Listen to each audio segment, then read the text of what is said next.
Some funk, some dunk, some chunk. Alright guys, we're live. Hey guys. No, you can say that. You can say that. People actually like it when you say that. Okay, yeah, don't say that. Good call, good call. Hey guys. We are subsidizing our episode of D&D this week for a nice fireside chat where we're chilling with you, the audience, and answering some questions and stuff. Looking at Payne's luscious eyelashes. So good.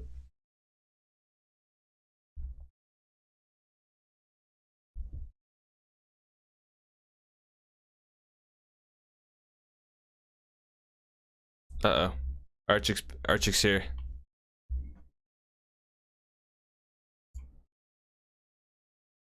Special episode. Visuals from Archic.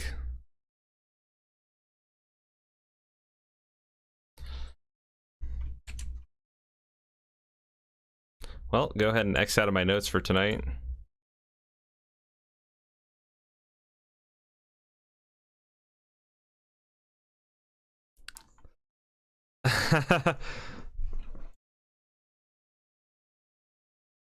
Uh-oh.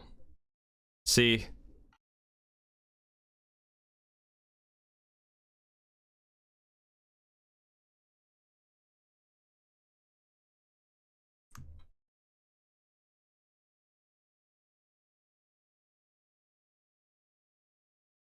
I invented the number 21, especially for my friend Payne.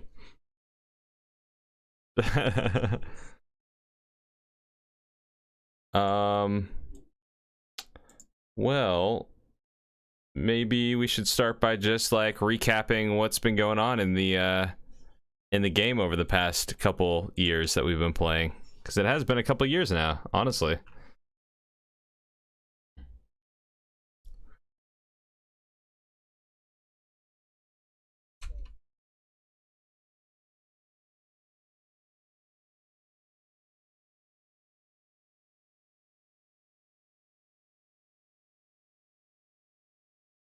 That's wild.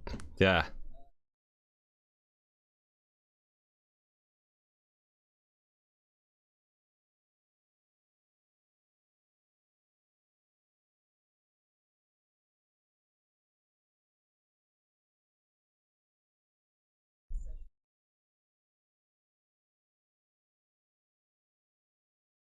Wow.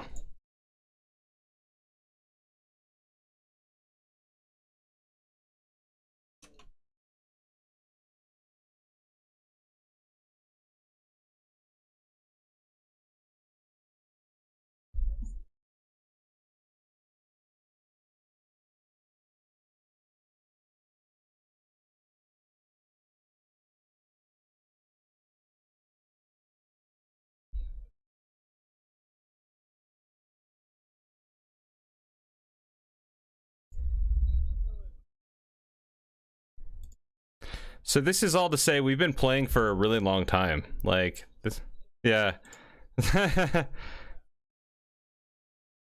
Yeah, it's pretty awesome. Like, I mean, when you think about like with the same group, like I've had so many groups that I've played with that have just fallen through the cracks. Who, you know, I would have loved to keep playing with them, but you know, just nothing happened. You know. Yeah, but I'm stuck with you guys. Yeah.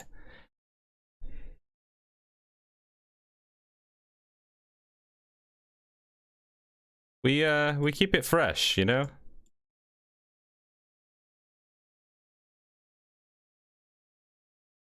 Okay. Okay. Well,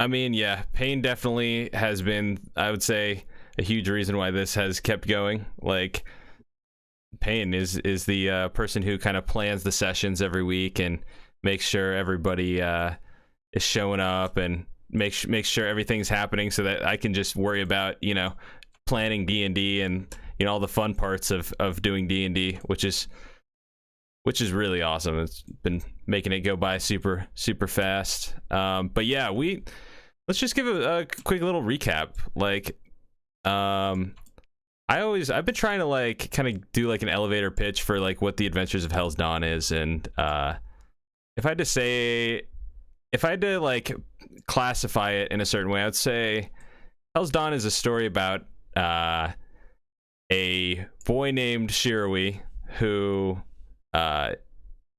is trying to rid his homeland of demons, but learning a lot about himself along the way.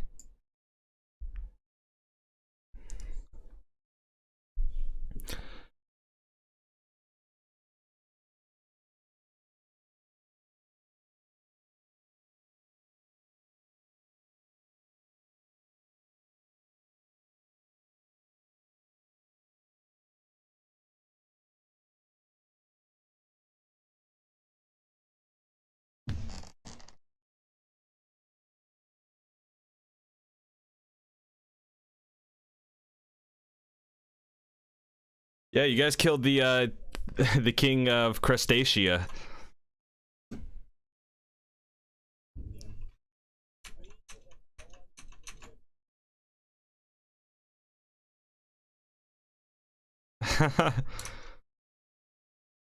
Oh, let's start by talking about all the stuff that happened before we started playing, because we started during the Doom Vault. We started streaming during the Doom Vault, and that was probably a good year and a half, or not a year and a half, but maybe like a year into our playing, right? Like, it probably wouldn't have been very entertaining to watch, but it was a lot of me being like, you know, roll the d20, roll the d8, and you guys are like, which one is that?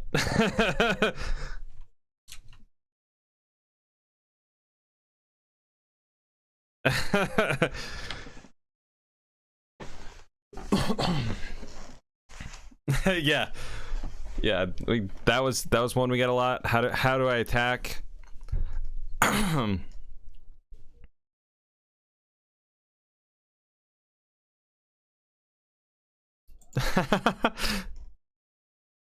it gets that's too real. You guys are good at it now. You guys are pretty good at it.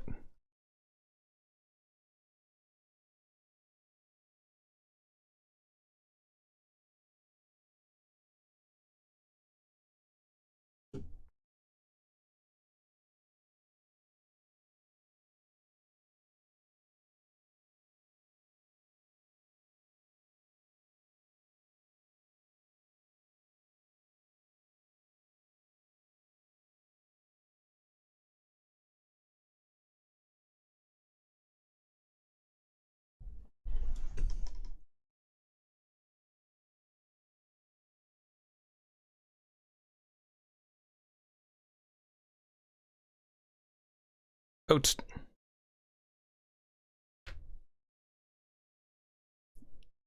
wait, what'd you say? I didn't hear it. What'd you say?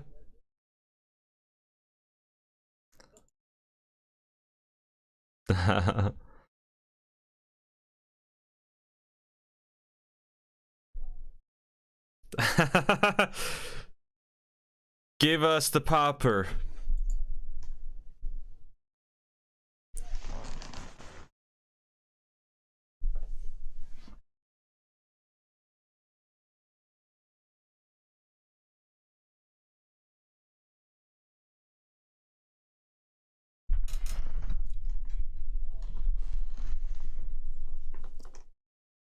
So like,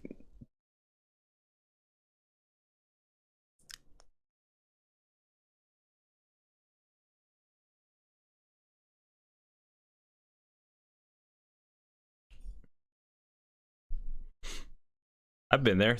That place is pretty cool.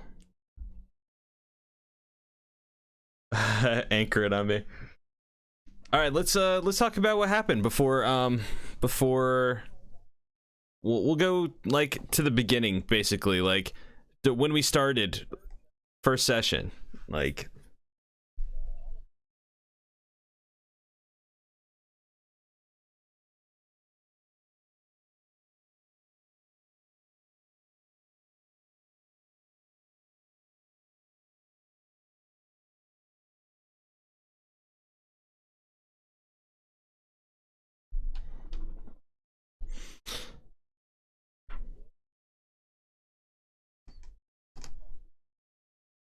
Ah, yes.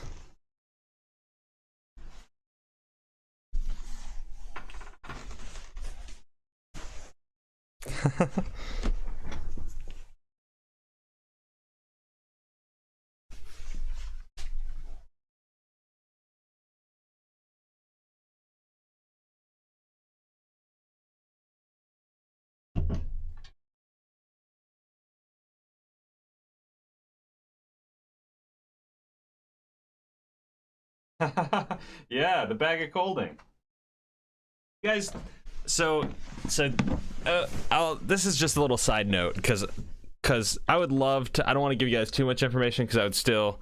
There's some stuff I'm working on, top secret. I'm not telling with the public. I've like told a couple of you guys my plan, but there's this whole awesome food themed thing that we were getting into for a while, and it. Yeah, the Necro Nom Nom Nom, with our necromancer who was they all had an airship, so they all had roles. One of them had to be the chef on the ship making food, and yeah, yeah,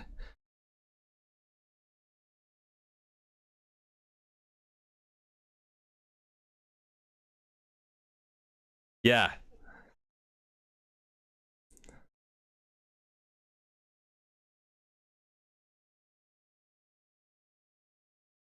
Yeah,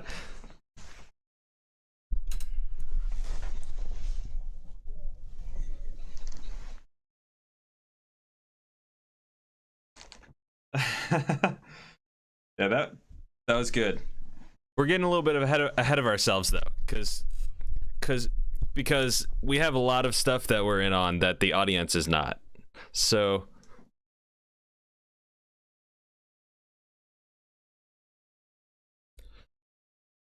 yeah, so session one.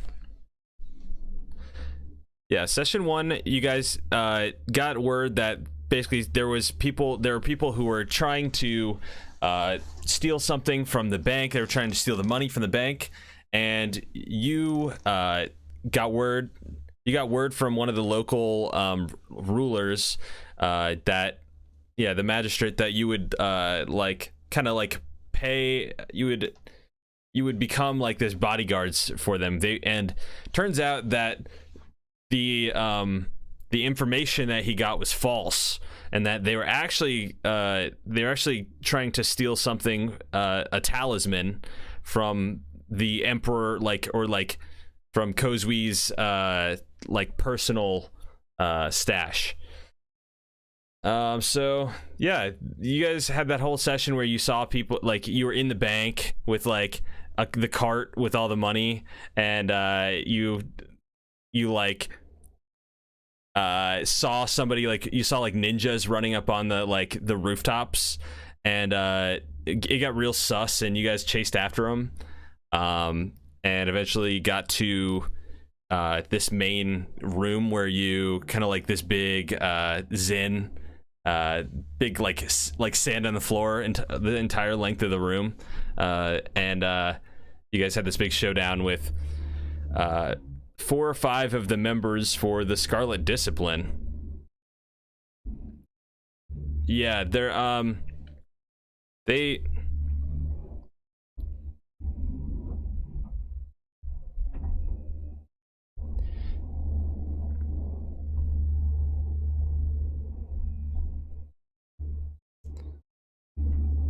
literally, someone above me is vacuuming. Like right above me. I'm in a corner too, which is really awesome. Yo, so you guys got word that, well, you guys thought they were villains. They kind of turned out to be people who are working for the Scarlet Discipline. They're this kind of elite crew called the Silver Thread, meant to kind of like protect legendary artifacts, and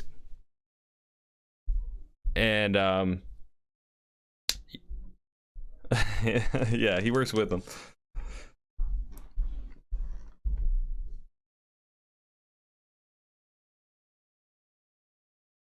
Thanks, Kyle. For some reason it's still called Chill Genesis Stream.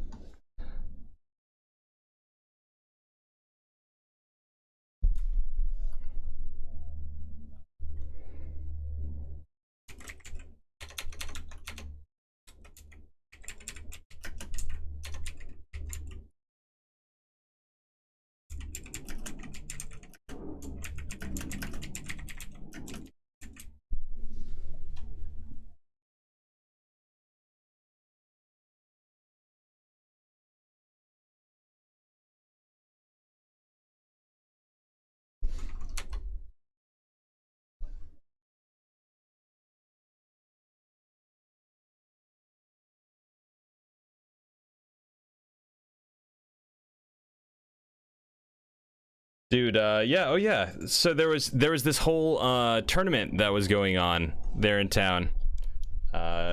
Y'all's first.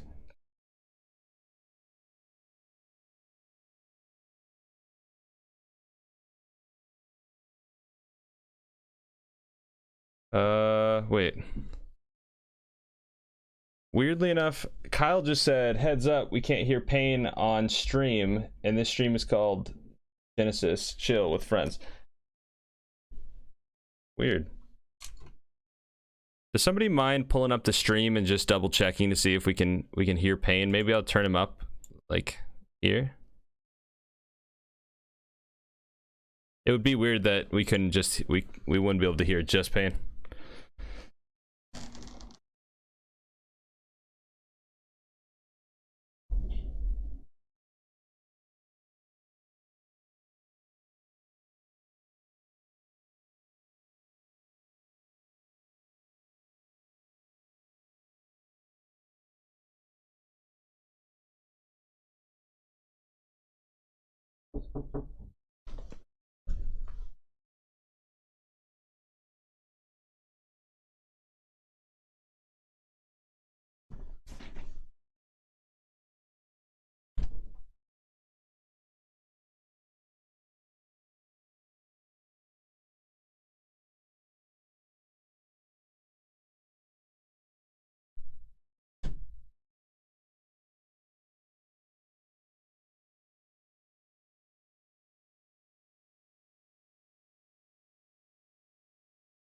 Yo, it's so weird. Wait, we can't hear Pain? Do I need to restart the stream maybe?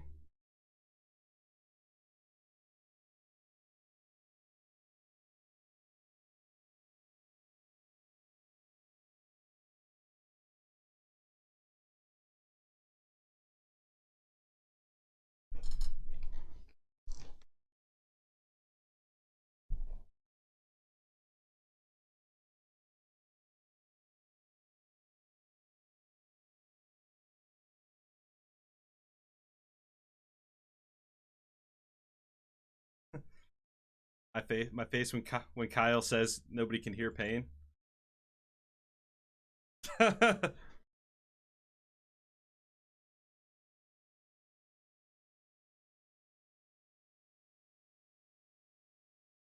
Wait, what?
Oh, can you hear me?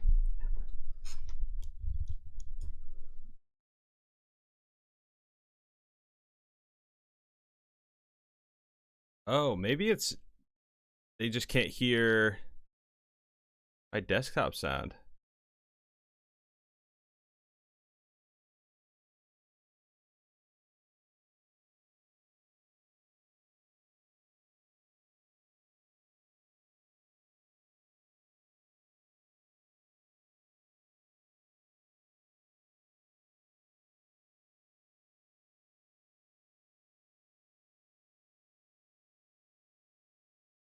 Really?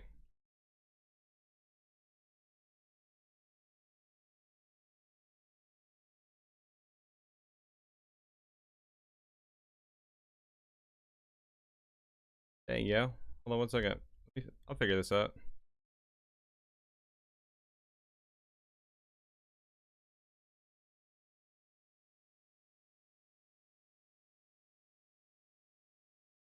It could be.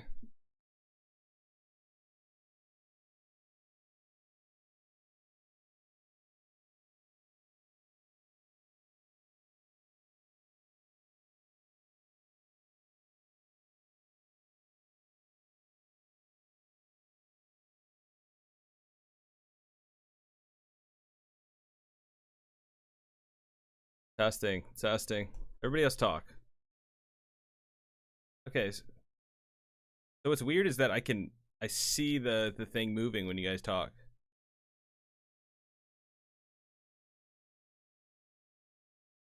Okay, but it doesn't come through on stream. Weird.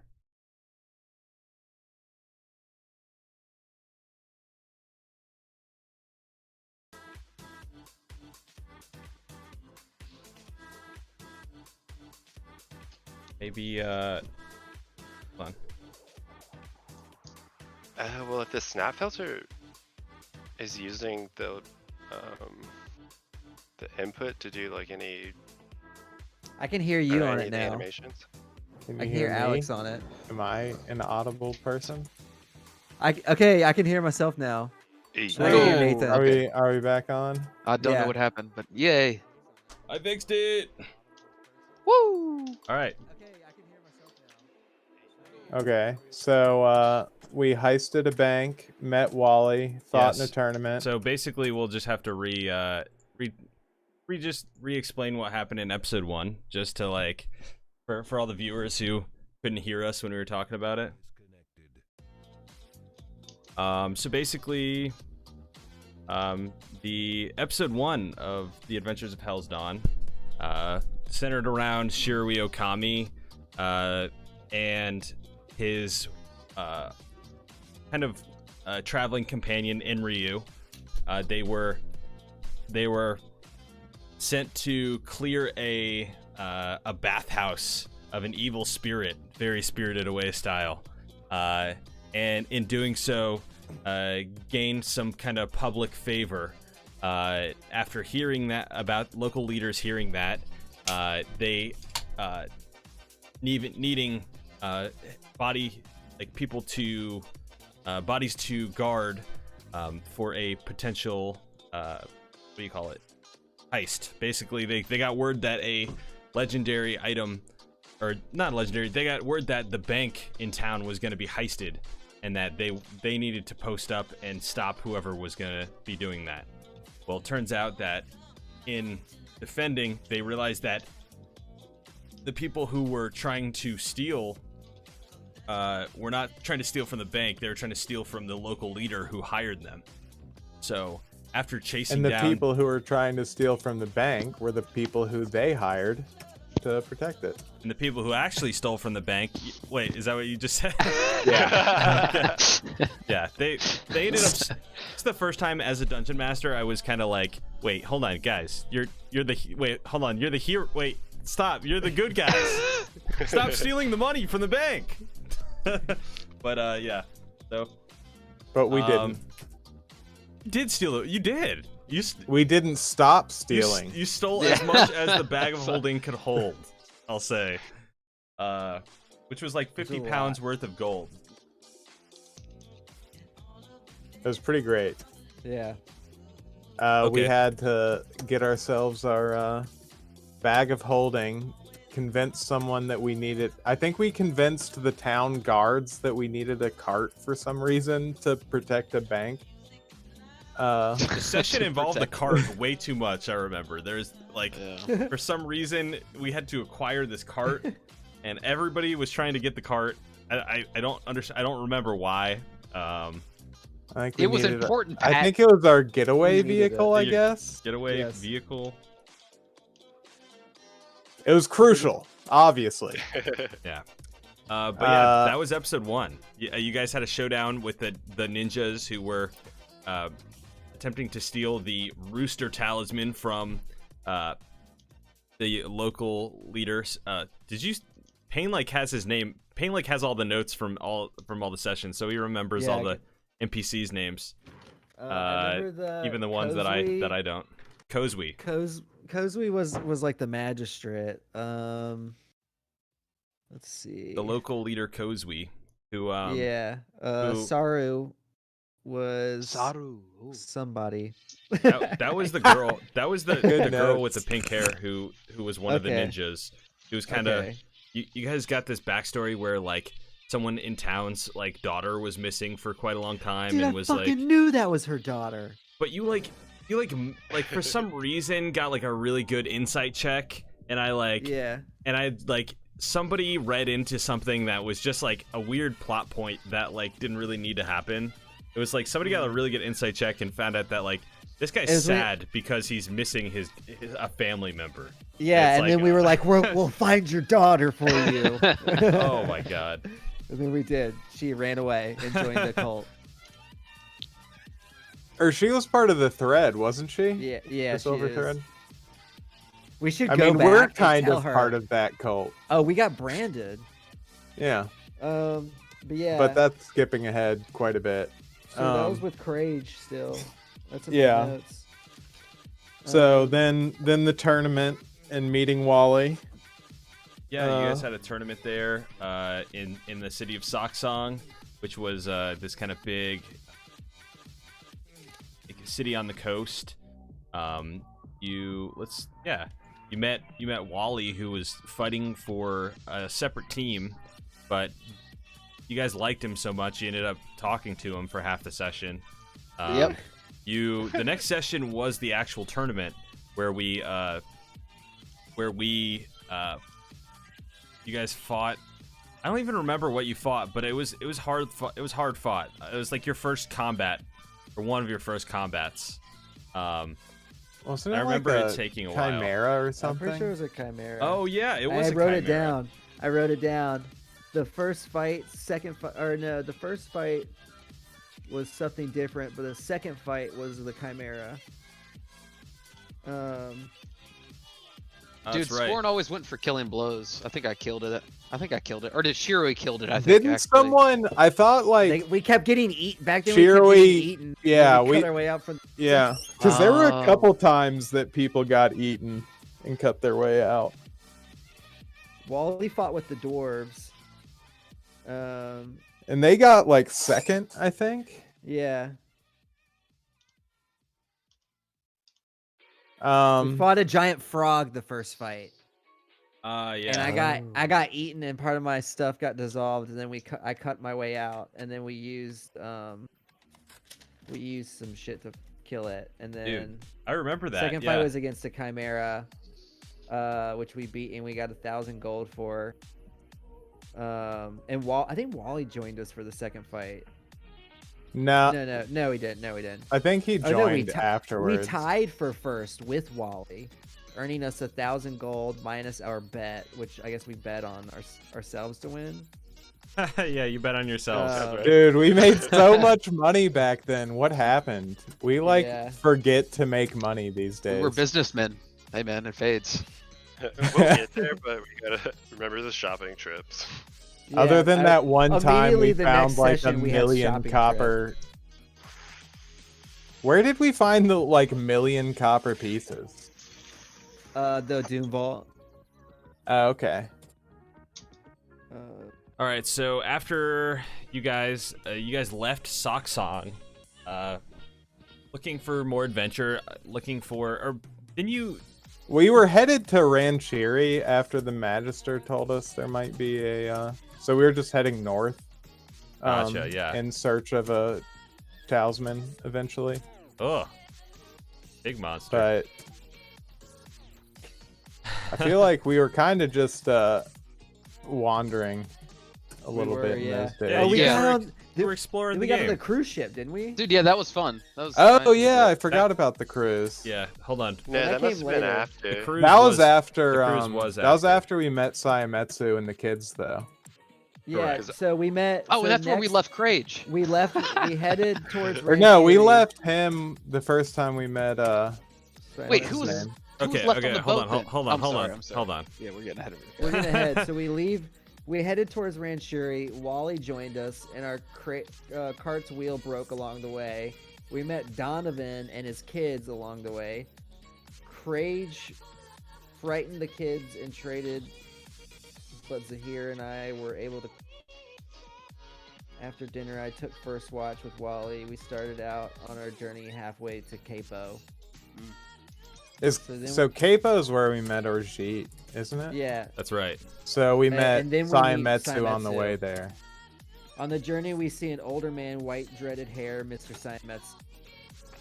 We meet Godfrey, a former member of the Copper, now a teacher of young hunters. Yeah. So And then we Or find out is that he's he? yeah, who turned out to be an aberration, planning on killing the kids. he was a mind flayer who had been working deep undercover in order to kind of like get some of these people out of town in order to transform them into more mind flayers. There's this little school trip that you get the idea that like maybe like along their travels, like there was somehow like the switch happened between them, but you guys defeated Godfrey, or at least the aberration known as Godfrey, and had like 10 kids. You all had 10 kids that you had to like take care of from there on There's out. so many They of them. totally kidnapped him. Adopted legally. We had good intentions though. We just wanted to get it back, right? Yeah. I mean, you'll never convince Zeno or Arkiku of that fact. Pain. Oh my god. We didn't. You are what I you stick forgot up your about that. nose. Zeno and Arkiku both were always like. That was back when you were Kidnap her, right? kidnapping kids, right? Yeah. So, while in Capo, you guys took some time to rest and found out that it was almost a ghost town. There were like, there was like a local curse put upon the town, and a lot of Oh, people man. claim that there was a bloodsucker amongst their ranks. A lot of people in town kind of turning on each other. So, Yeah. What were we gonna say? something you forgot that happened right before that. When we met Saimetsu, when we were traveling, we found Oh yeah. we got a sensation that there was like something nearby, and so we found this like treasure chest in this like ditch or whatever.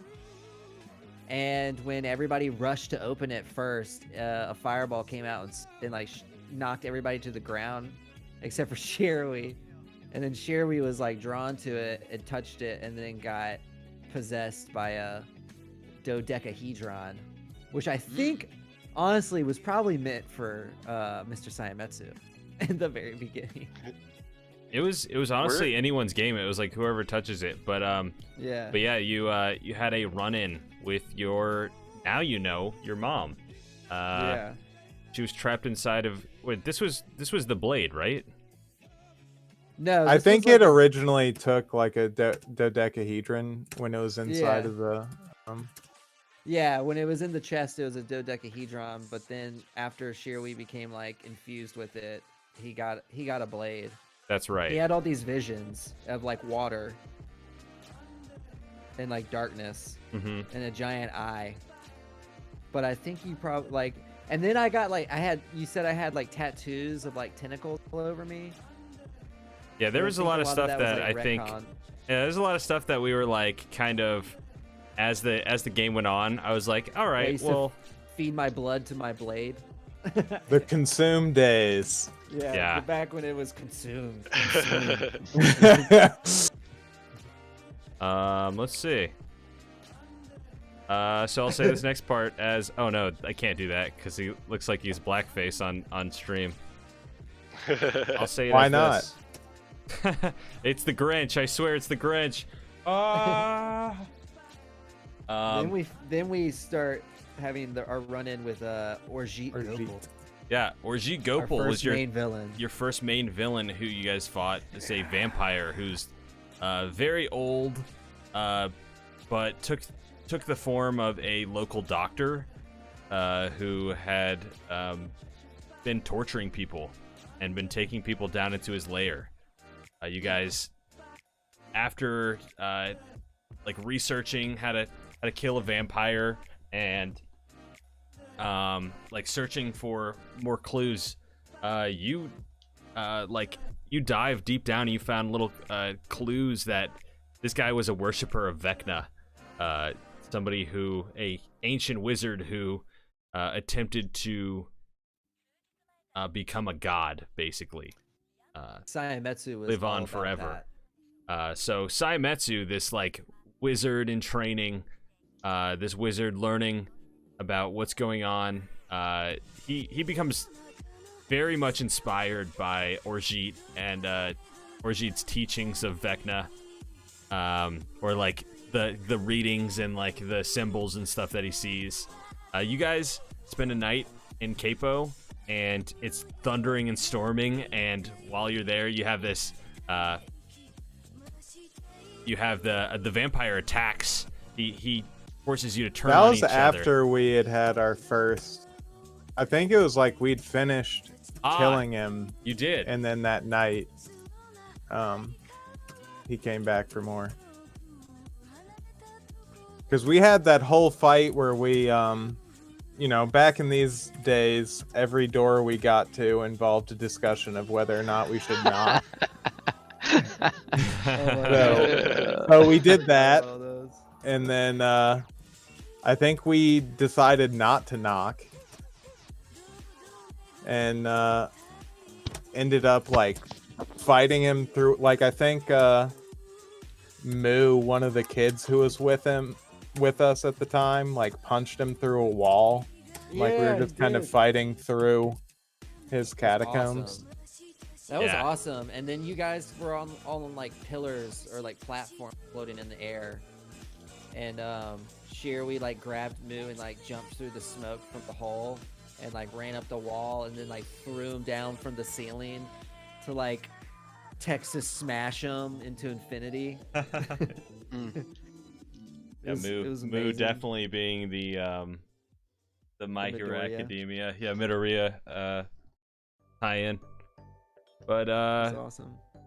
So you guys defeat Orjit Gopal, or at least you think you do, and he comes back, he attacks you, and then you go back and finish him for a final time, cut his head off, decapitate him, and keep his We head never could have in the found bag of... his actual body, because this is when we started, when we learned of Gorn's family wisdom to always go left. True. A wisdom shared by Xeno's family. Yeah, by many. That was the day we became best friends. Oh my god, yes. Payne, I love that filter. What's that one called? Vaporwave. Of course, The they're day all we Vaporwave. started having to have Pat design all of his dungeons with as many left turns as possible. Yeah, right. All the lefts make a right, you know?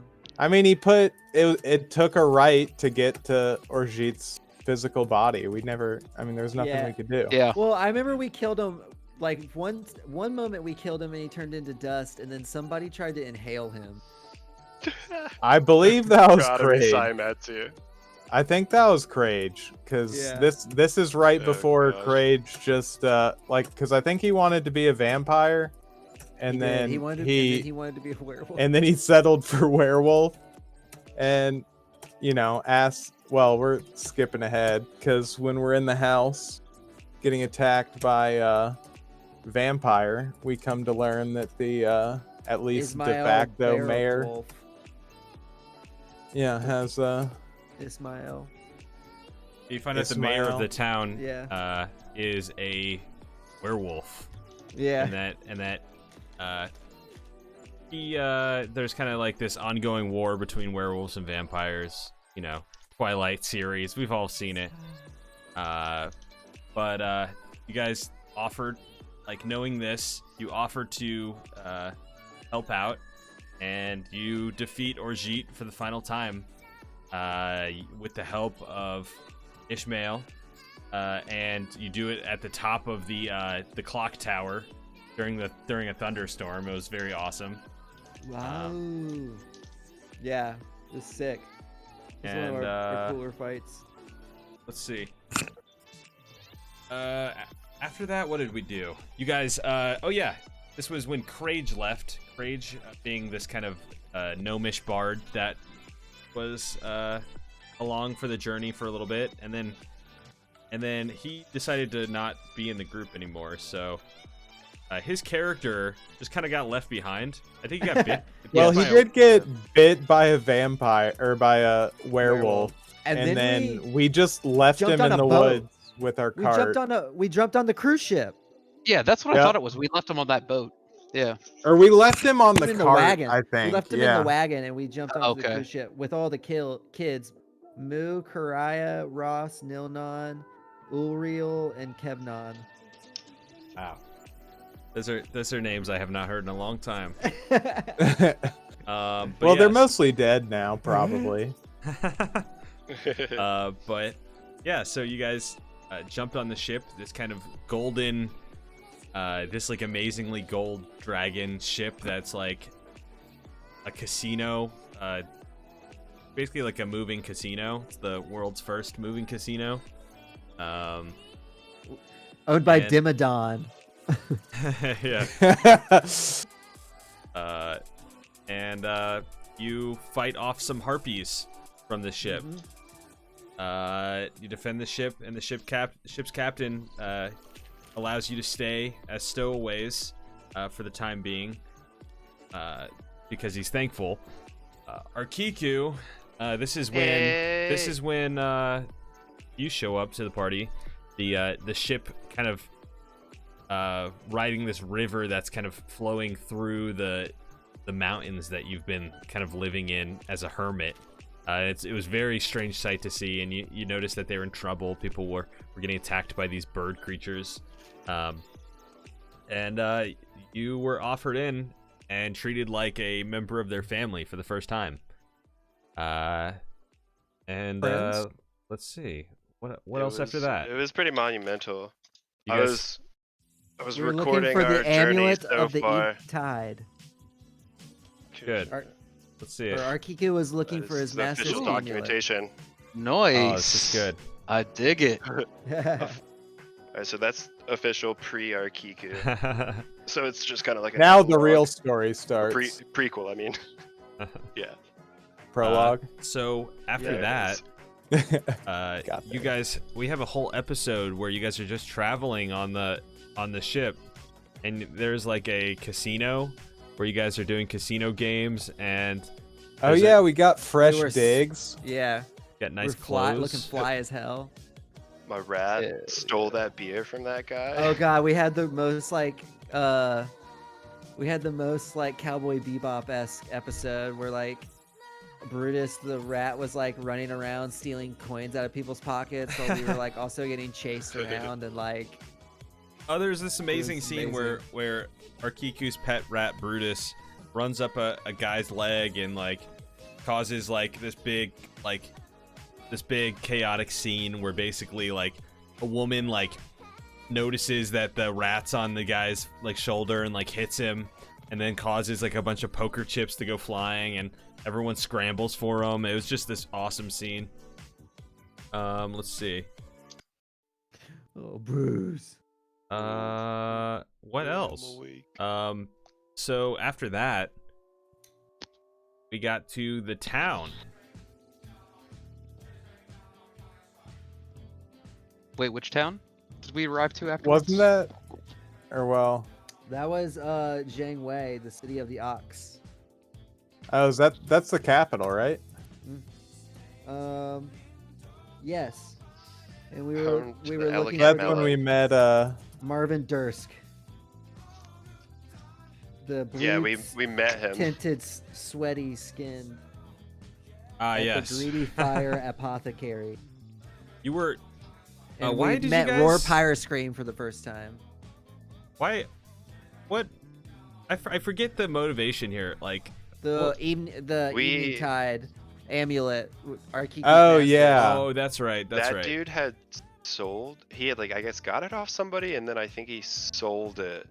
So, so just to preface this, Arkiku, your character's motivation was like you were trying to find like any word of like basically like where you came from. You're like you didn't know like who you were. You're like orphaned like as a child, lived in isolation until like you're like early like 20s basically, and like you found that Well, I wasn't totally isolated. somebody killed your master and sold the amulet, and you were searching for the person that killed your master, and you were tracking this amulet through the town, through the city, and you're this street urchin who is trying to basically like find out who done it, and Classic revenge.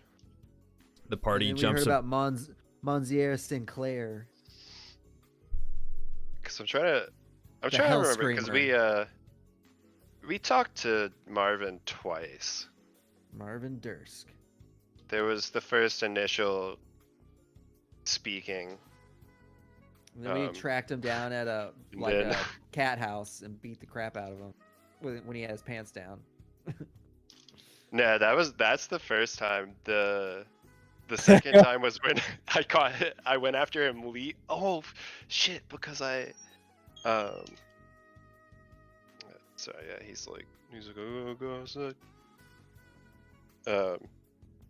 But no, I found him at night, beat the shit out of him, with Zahir's help. And then I forgot to ask him something, so we jumped him again when he left and was like walking down the street. That was really funny. I remember that scene because you were like, "Can we retcon that I like got this? That I asked him this question?" I was like, "Nope, you didn't ask him that question." And then you're like, "I'm gonna go find him again." I'm like, oh fuck, this guy like literally just got shook down for like answers. Now he's like, now you're going to get him again. Oh wait, I think, and I'm pretty sure the first time I took money from him, or I like threw some coins back at him. That's like kind of a nice fuck you. And then because I had to take something, since I jumped him, I took the money back. I gotta take Bruce outside real quick. I'll be. All right, You're good. I'm just gonna take my headset off though because hey, they're hanging out downstairs. I'll be right back. So I think through these shakedowns, we found out that he'd sold the that his master's amulet to Payne just said the Monsieur dude's name. Sinclair. Yeah. Oh, go ahead.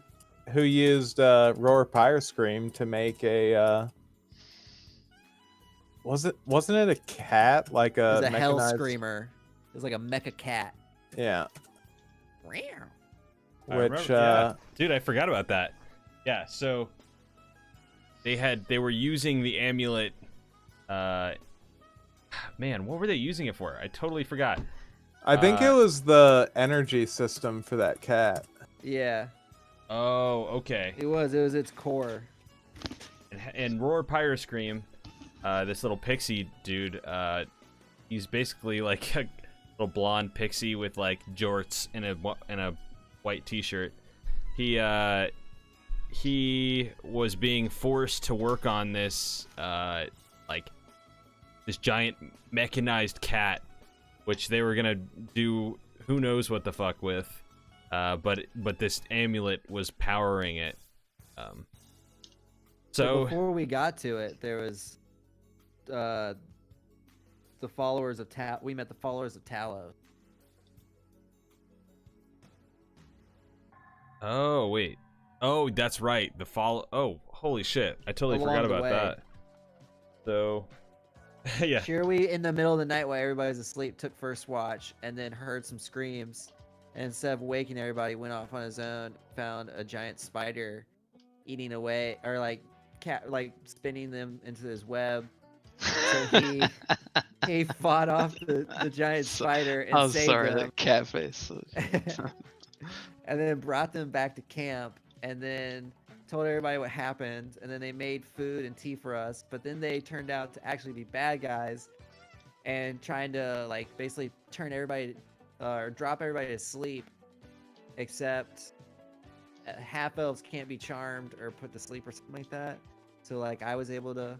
It was myself and somebody, like 2 other people, saved on their rolls, and we fought them off. Yeah, basically it was this big flesh amalgamation that like was this Akira monster that was like just they were getting cultists to like become a part of their like flesh mob, and like there's this big Grug.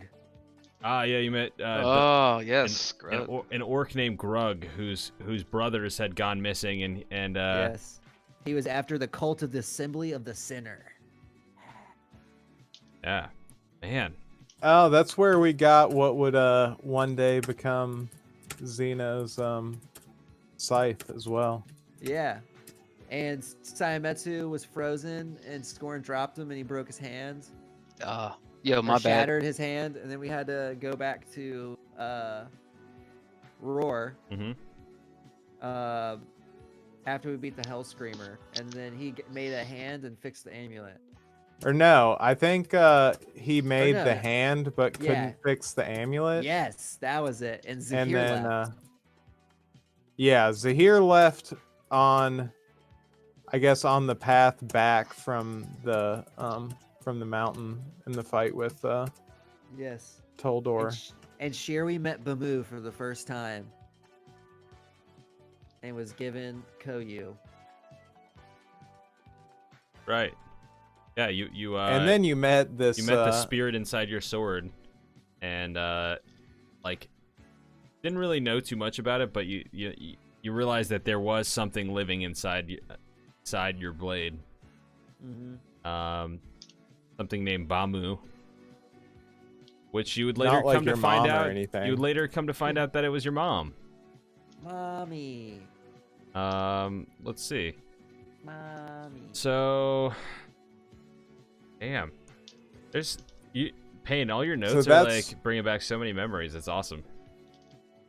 So I guess after getting Sayametsu's new arm, it was heading up to Wansu. We met the mask guy there too on the way back.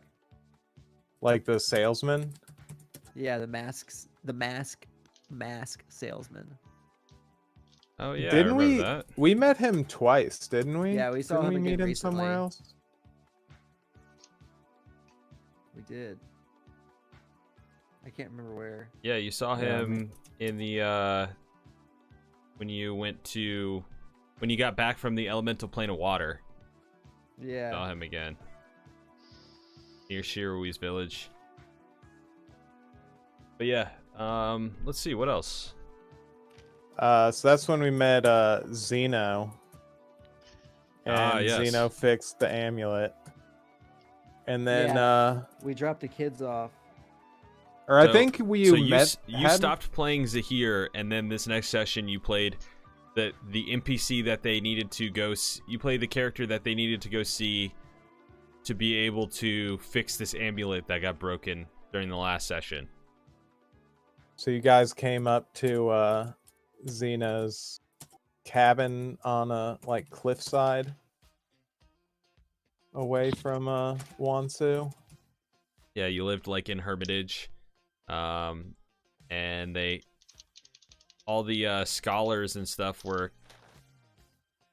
were all doing what I felt like all the scholars were busy or they were off doing something, and everybody was leaving because the emperor was like banning magic. Yeah, because like Roar had just moved up there,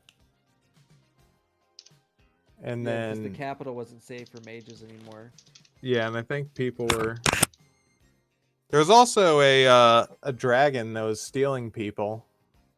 Because I think that day. Oh no, you were bringing the kids back. That's what you're doing. Yeah. Because that was the whole thing. Is like you're bringing the kids back, but you're also kind of like this place doesn't clear our seem name very... because people were saying that we had stolen them. Yeah. Yeah, that's right. Oh, another detail that we missed in Zhang Wei was that Shirui sold his vampire head skull from. That was the head of killing. Orji Gopal. I just slammed it on the desk. It was like, yeah. how much for this? And then that was the worst mistake Shiri ever made. It lost us the old man. Yeah. Okay. Nice. Well, that's like so much stuff has already happened by that point. You guys eventually clear your name. You defeat I think her name's Caldraxis or something like that. Yeah. The blue dragon. After she kidnapped us. Oh yeah, yeah. You guys became prisoners. You're kidnapped. And you got to the like deep. You didn't know where you were. You're deep like beneath the earth. You look around. There was like lizard folk who were basically like slave trading you. But luckily, Saimetsu was not about being a slave miner again. And immediately, I think he freed me when there was like a lizard person right nearby, so we just immediately needed to start fighting for our lives.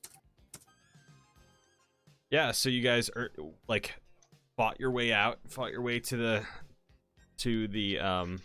top, and oh no, you freed like most of the town.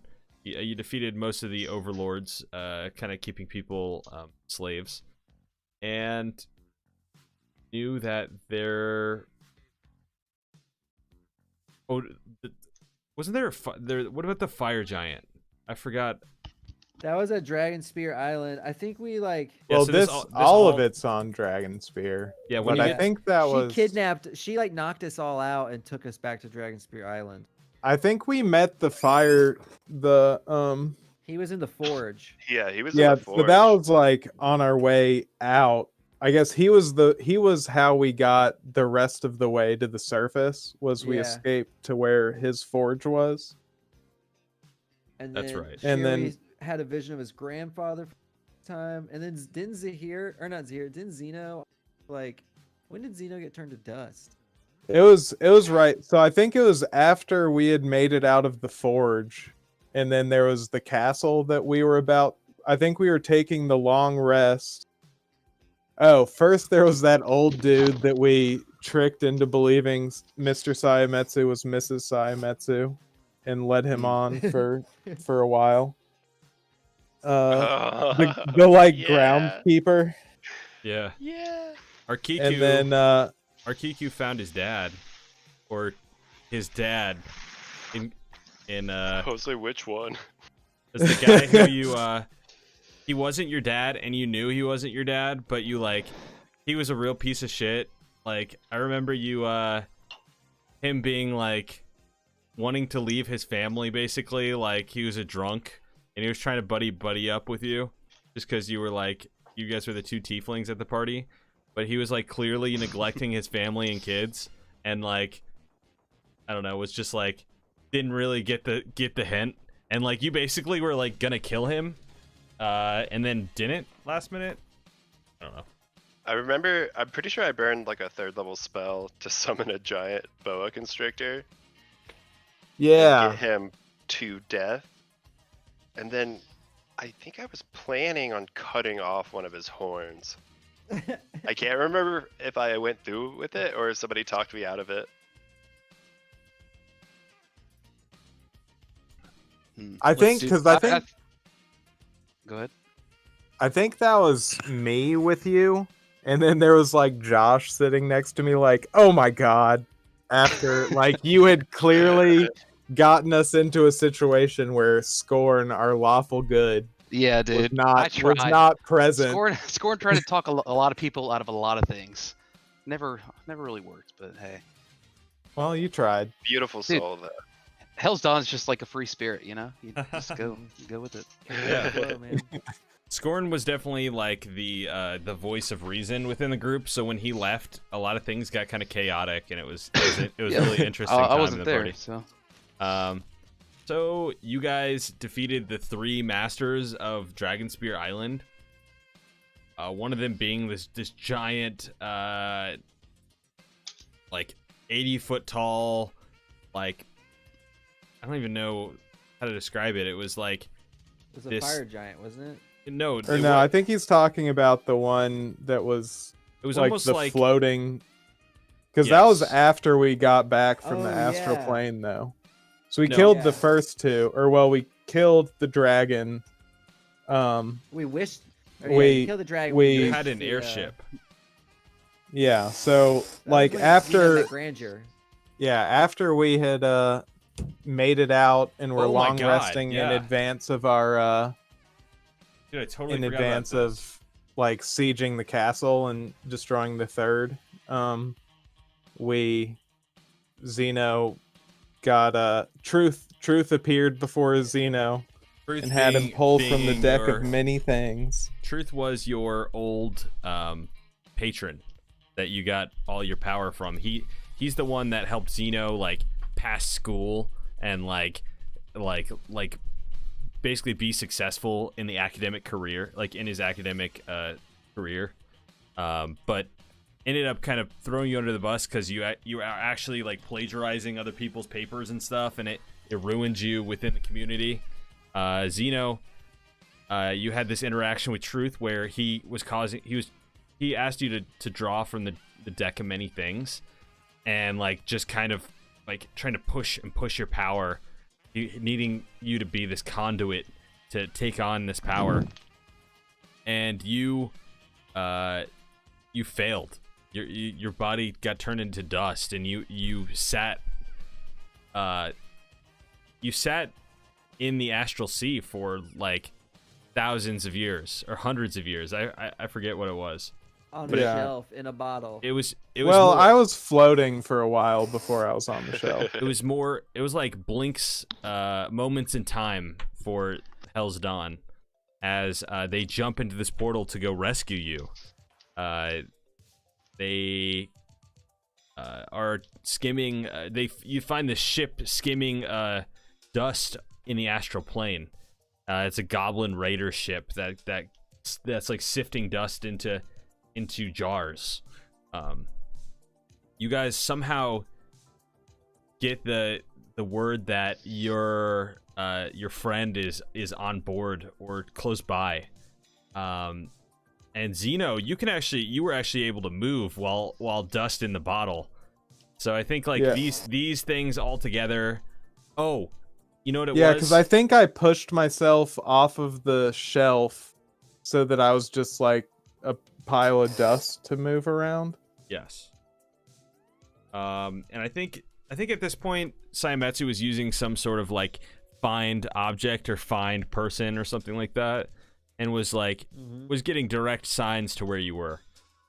So you guys, they rescued you from the astral sea.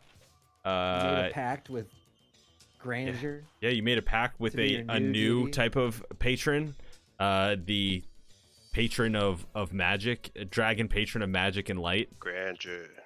Oh, hold on, Archie, push it more to the right. Your right. Let it focus. Pull it back. Yes, looks sick, dude. Archie, our resident artist. So, Grandeur giving you this kind of new power, this pure power, not of darkness but of light, and is a good mentor to you. Like, kind of like taught you the ways of using your powers for good.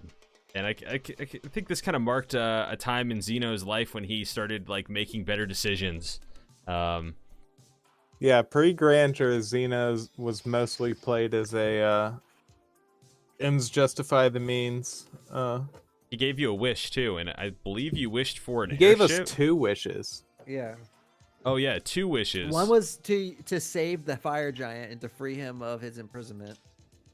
Because The he other was was being for an- like mind controlled in that Yeah, fight. Dude, that was a we pretty found. selfless Oh, wish. yeah. That was pretty selfless. That was a Yeah, good that one. was a very selfless We're wish. good guys. We That were was. really. Yeah. And then we wished for it. We were like, here's our If selfish, it strikes our fancy. and here's our selfish one, and we got an airship. Yeah, you guys I got. think Xeno's just trying to back up the coming stories. I think the angel's a little far off. I mean, hey, that angel deserved to die, and also that was a group activity. God, My some next System note of a Down after- song Can you right say there. angels deserve to die without? Wow, that was unintentional. That was beautiful. I wanted I'm to. proud of myself. Okay, so you guys defeat the giant golem, which is the gate guardian on Dragonspear Island. It's this epic fight where you guys are like basically he has your ship on either side in like the thrusters on the what was the name of your first ship? I totally forgot. The Dawnbringer? The Dawnbringer. The Dawnbringer was just like heavily forcing itself into like the solar plexus of this like gate guardian. It was an obelisk. Yeah. And you and eventually like he like fell backwards and broke apart. You defeated him and freed nearly everyone there from slavery. They leaving Scorn now to kind of locally govern and help people. Yep. Dragonspear Island kind of served as this kind of isolated area from Nanjing because it's just off the coast. Let's see. You guys use the airship now and decided He to... finds out his brother's not dead. You found out your brother wasn't dead. Yeah. We And met you Senhyo. finally got to the town that you could to go ask. Finally got to Ranchiri to go ask about the dragon talisman. Yeah, we find out about my grandfather's tournament. My brother's his champion in hell. Is that when we found out there are the keys to the... No, that was later. That the talisman are the entry Yeah. condition. Sal got Shiri got it and then gave Sal the hook shot. Oh yeah, It's a sweet item. Was Sal? We had to pick position. Hey. on the I guess boat. he gave it to you later. I guess that was in the Doom Vault. Because I think that's when we met you. Yeah. Yeah. Yeah, that's right. Then we find out the year 838. And it's we see a young adult version of enslaved by the lizards who try to escape. We find Wally again because we lost Wally, and then Wait, we didn't find Wally again. Until just now. He had disappeared after. that's what I was saying. We met him, and then he disappeared, and then we find him or meet him again. We didn't meet him again till Xeno just now. Like remember like when we had come back, all the people were like planning their attack, and then Wally had disappeared, and apparently at some point since then became Death. Yeah. Oh yeah, I totally forgot. While you guys were fighting that big amalgamation in the mountainside, like probably a good 10 episodes previously, remember like Wally like clutched you guys out of a bad situation. Wow, Payne, you look beautiful, dude. I actually have a boner right now. I have to hide this. Yeah, he got like angel wings and like became like all celestial. When your bro says he has a boner.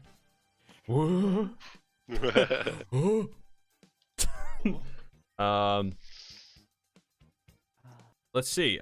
So after you defeated after Dragonspear Isle, you went to Ranchiri, learned of the secret society known as the Silver Thread or the Scarlet Discipline. Damn Pain, that's right. And also of the Mage College. Yes. The Mage College, yeah, Falinae, that is located at the center of Ephrail. So, you decide road trip. No, you guys stop at a town close by. I remember. Yeah, we meet Senhyo for the And we crewed up our and- ship with a bunch of people. I remember a flyer came and hit one of you guys in the face, and like it was a flyer for tournament. for a small tournament. Martial arts tournament. And like you guys wanted to go and participate, but you realized that it had already begun, and like basically you could only watch. But you watched Senhyo, this great burly sumo wrestler who's played by Brent. If you watch Pizza Plays, then you know Brent. He's that guy from New Jersey. I was just gonna say that. Oh, dude, so good. Okay, he's fighting with a guy named Magma Johnson, and Magma Johnson gets injured outside of the ring. Magma Johnson. And somebody has to fill in for Magma Johnson. Magma Johnson is a black man, but he wears a mask. So people, they didn't think that he would, like, you know, they thought that maybe they could easily replace him if they get like Shirley to dress up as Magma Johnson, Who's who is very pale. a fair-skinned elf boy. But you put on the mask of Magma Johnson, and he taught you his secret move. His suplex. And you guys fight Los Hermanos Yeah. Grandes, right? Or what is Oh it? yeah, but while we were doing that, Arkiku and had Zeno. disappeared. I think it was the two of us. Yeah, you guys We found out about were- something else. And it was Or like you guys it and was Saimetsu. us and Saimetsu. While Shirui and Senhyo were fighting in the tournament. Yeah, We were in, like, Scorn a stayed behind. basement Electra or stayed something. behind at Dragon Spear Island, and Josh departed for a short time. Yep. Yeah, I think because we found those vampires and actually saw Orjit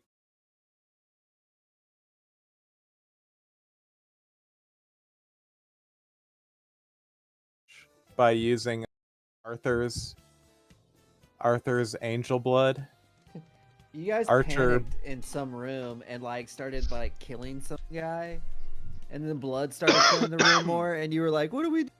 And then Arkiku killed the guy, thinking that maybe that would stop it, but it just started like filling up faster.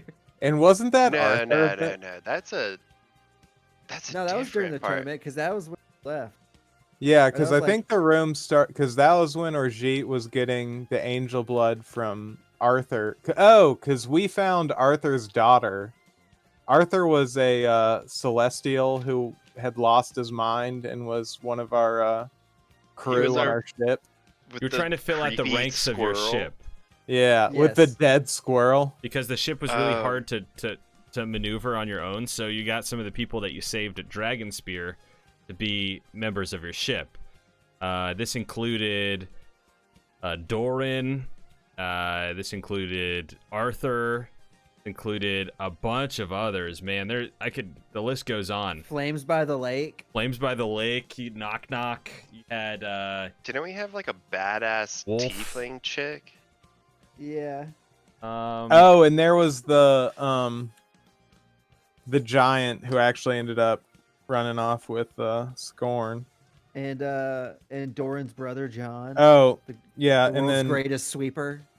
Yeah, Yep. I remember the dude that was really good at mopping the deck. John was that one was of my old favorite John. characters. John John? Macabra.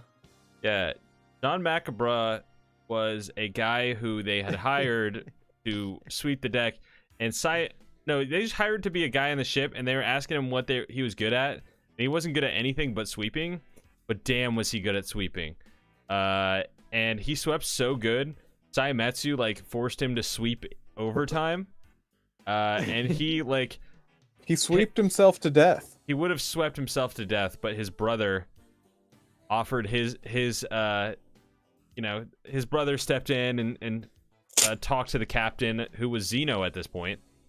Mm-hmm. And asked if it wouldn't be too bad if he could stay at home with his family and not sweep until he died.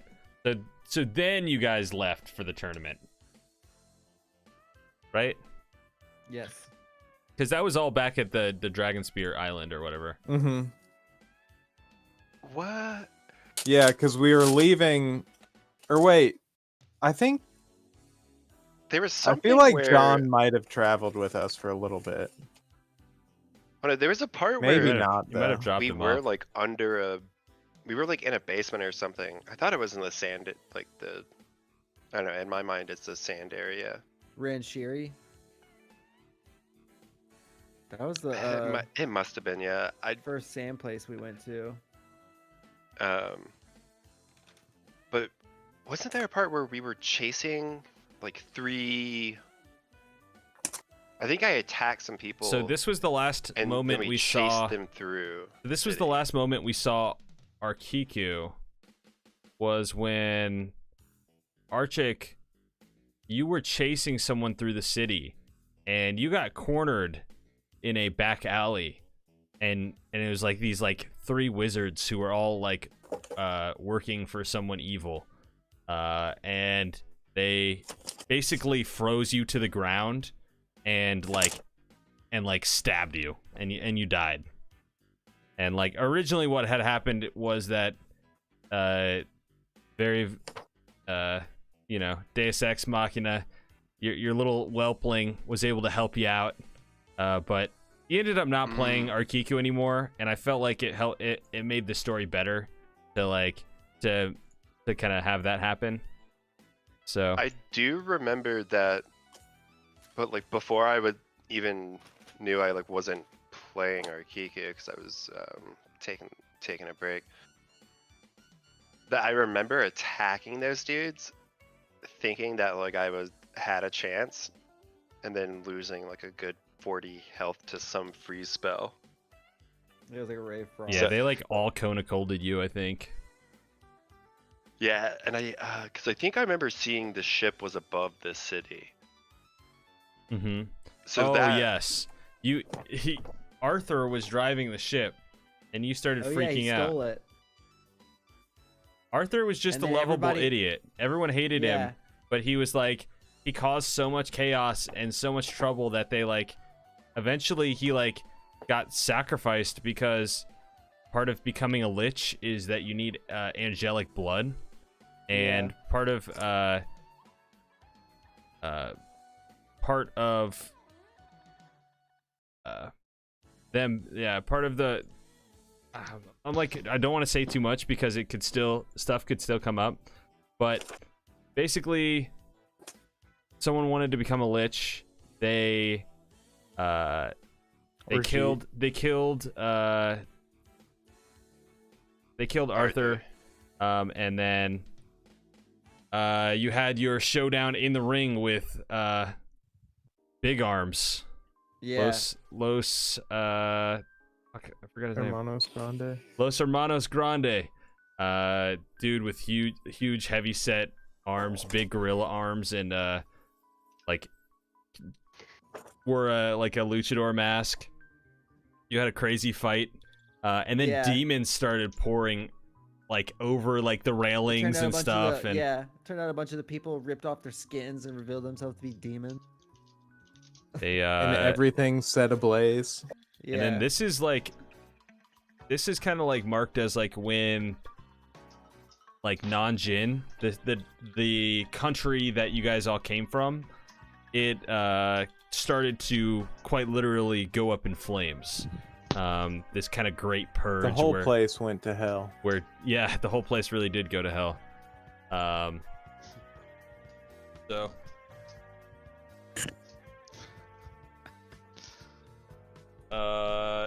man, what else happened after that? Oh, you guys left in a rush, and you fled to the mage city of Falinay, this great city in the sky, where you met. I don't know how great it was, really.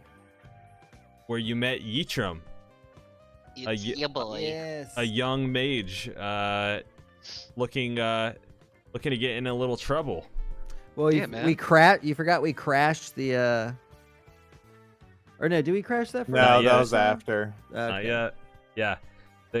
You crash the ship after you're escaping Falinay. Because Basically, you get to Falinay and you realize mage. that the angels are basically what the demons are in the south. The angels are extremely corrupt here in the city of Falinay. They had to stand in line for so long. Yeah, It was unreasonable. So basically, they got to the city, and there's this big line for natural disasters, and like if you wanted to hire an adventurer or a mage to come like help you with your problem, you'd have to stand in line. But there's like such an influx of people because there's like this like world devastating events. There's such an influx of people standing in line, not enough adventurers. Basically, like, you guys, it's moving so slow. You guys had to do so much paperwork, get back in line a couple times, and then eventually you get to, like, this angel's desk, and he's, like, basically telling you, like, look, there's nothing we can do. Like, you wasted your time, turn around and go home. Told him, like, you didn't have a home, basically. And then he just started insulting you. And he was like he was just a big jerk. I remember it was like really fun to play that character because I got to be like, stupid idiot, motherfucker, idiot. that was fun. But you guys killed him, and blew him up with a fireball. Made him all crispy. But the mages in the city were pissed, and one of the main archmages, Archmage Allura, shot up into the sky searching for you. This big chase scene where you guys managed to get back to your ship, and yeah, because I think it was Yitram and Zeno on the ground. Like, I think we dimension doored out and we're running to the ship. Mm-hmm. While Saiyametsu and Shiroi went a different route that ended up with them flying away. Yeah. Yeah, Saiyametsu casted flight. Or we got held, and he casted flight. You guys got off fast enough, and she caught Saiyametsu and I and dragged us back down and started questioning us. I was able to free him and I, and flew off like really, really fast and got back to the ship, and then she appeared behind us and casted like a fireball. We tried to stop it. Yeah, she basically casted like a huge fireball. Like I was imagining like a spirit bomb, pretty much. But nice Pain finally got his wings. Wait, I just realized I think we might have missed a couple of things. Did we really go into like all the time that we spent with Roar? We talked Like about how he was a big part of basically like with your amulet. He was a big part of your backstory. Because he was also who led you to Zeno in fixing the amulet later after. That's right, yeah. Telling us that he had built the amalgam and building Saiyametsu's arm. So Zeno actually stole one of Roar's papers, his academic papers, and that's why they know each other. Fucked up. When really it's just Truth Oh, who's I like, remember that. hey, Truth, like Truth's like, hey, like, here's the answer to the test. But then like when you when you go to turn it in, it's like you didn't know that they were someone else's answers, or basically that's kind of how it went down. Oh man, and then because I was also thinking, I had forgotten that Saiyametsu had. What did Roar? He replaced his arm, right? Or was it his leg? It was an arm. His arm. Yeah. And also we haven't really talked about Wall of Fire and how that was kind of the background. a background character through all of these adventures, really. True. Yes, our friend Wall of Fire. God, when Played you a guys very could pivotal first, role. as soon as you could cast Wall of Fire, you did, and then you never stopped. I still haven't stopped. Pat's kinda. first mistake. Ah, is that Allowing I us think to a level where we can cast Wall of Fire. Well, he gave I think The I think staff. even Because Josh I think Saimetsu the staff, Saimetsu right? got it early because of the staff. mhm. Yeah. Oh man, it was a Yeah. lifesaver too.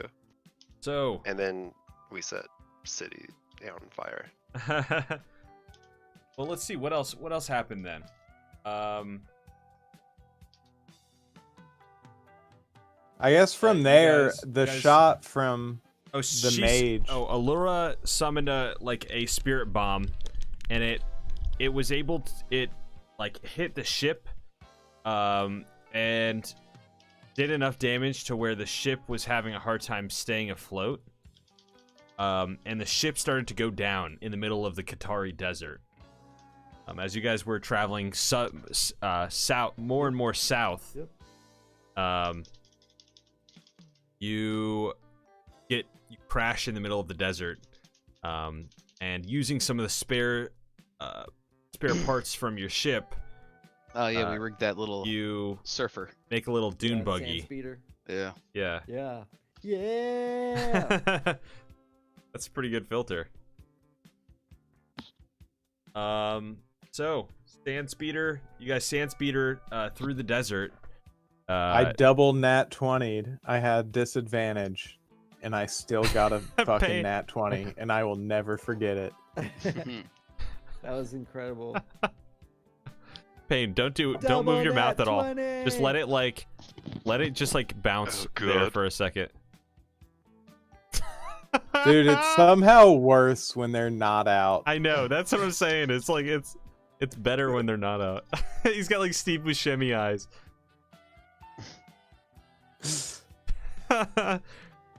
You said what about pizza plays? Okay,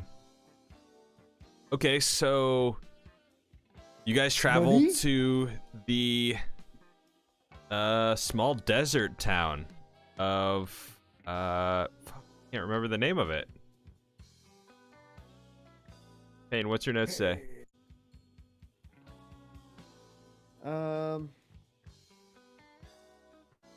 I think this is when we went to Kishu, the desert, right?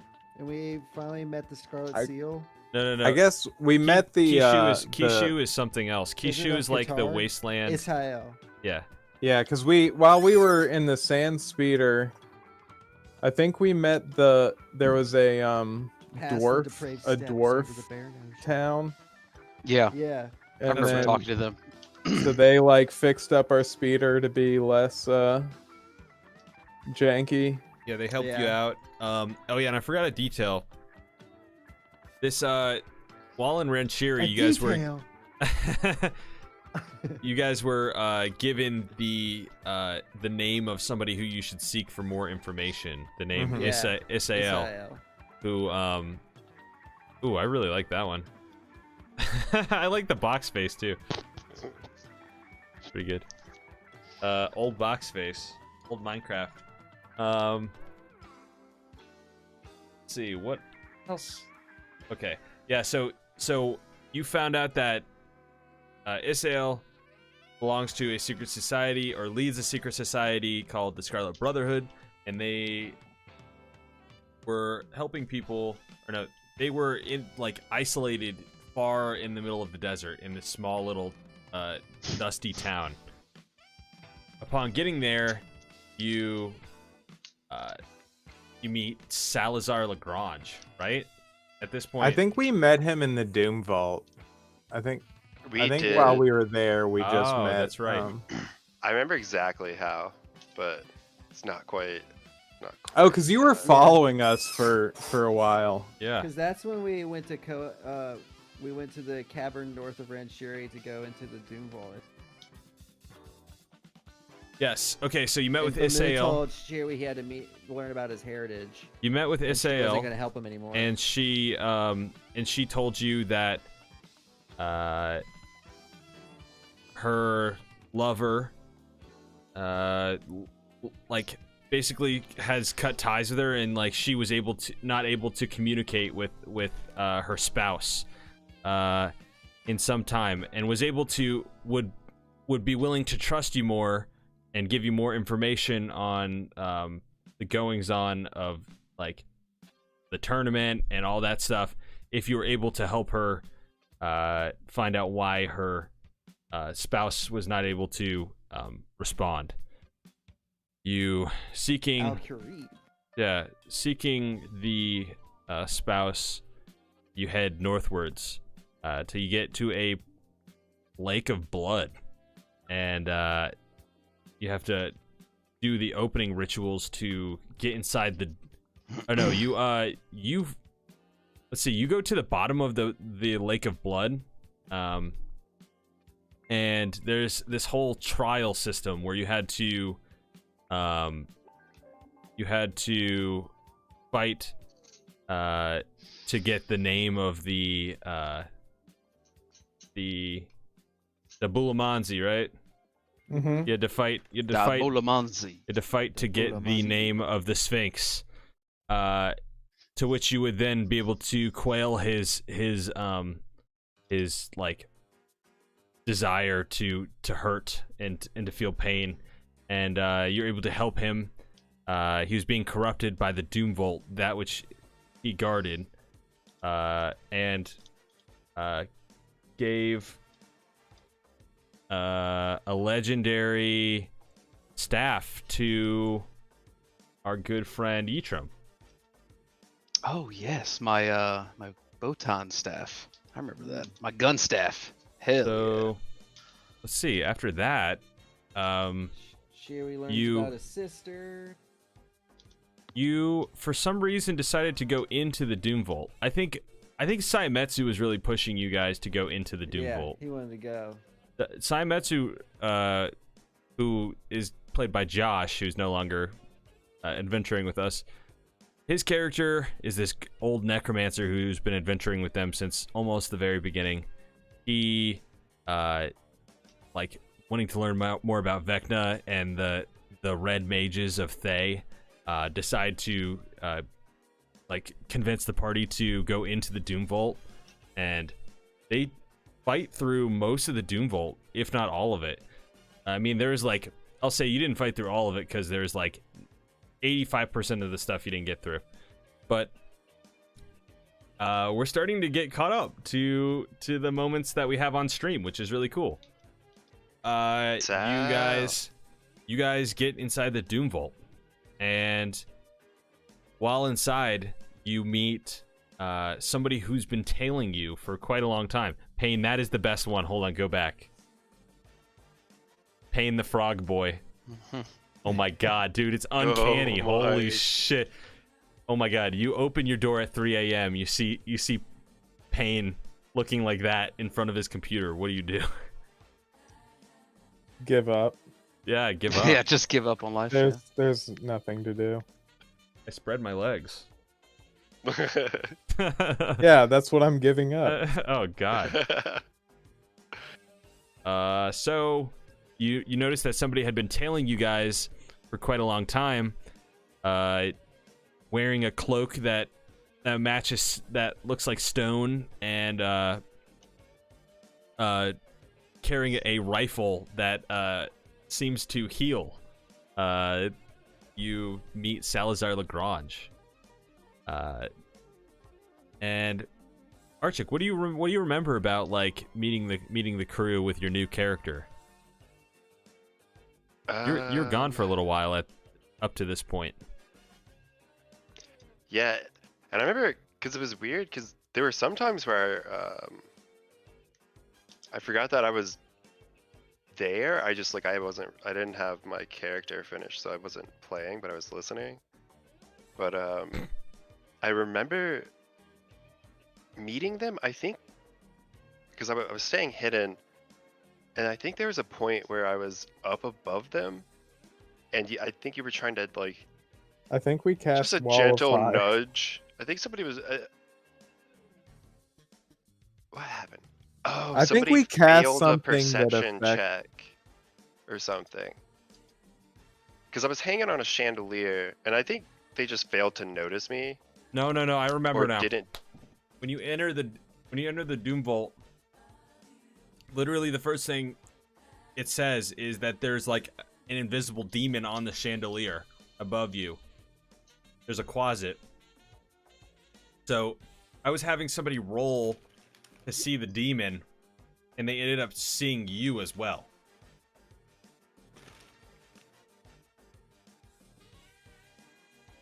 Yeah, that was wild.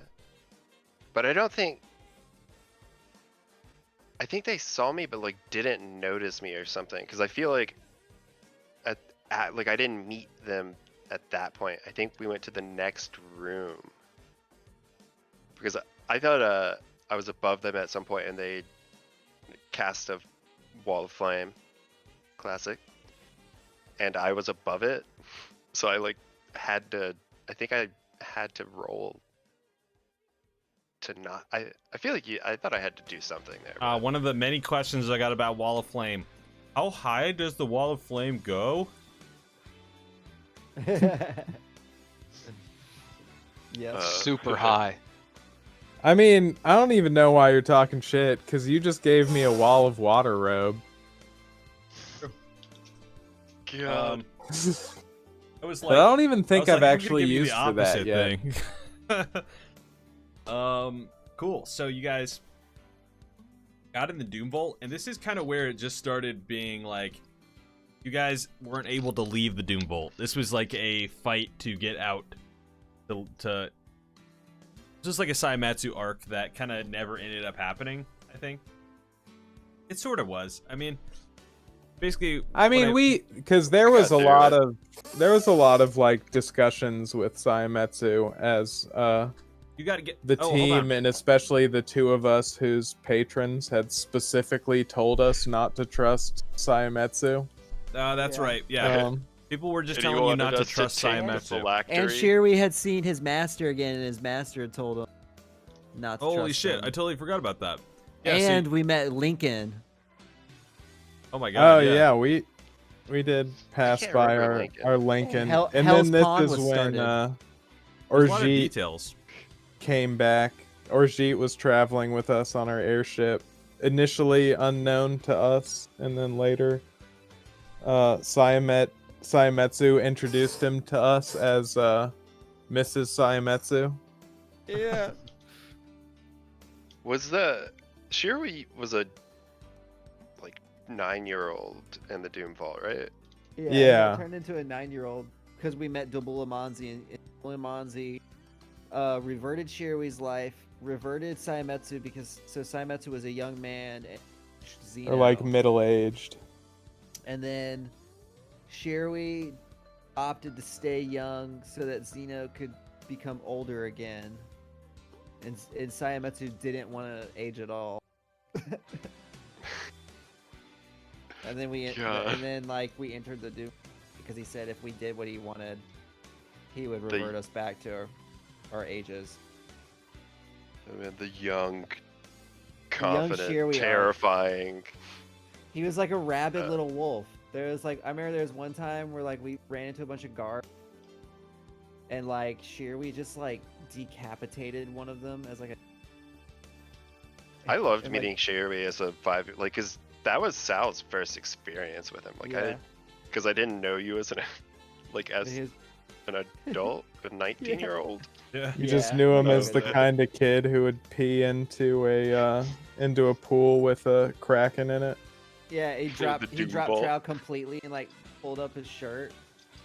It's very, very child. Shin-chan style. It was definitely very like, Shin-chan. Did his elephant very, like, dance. It was like your GT arc, like.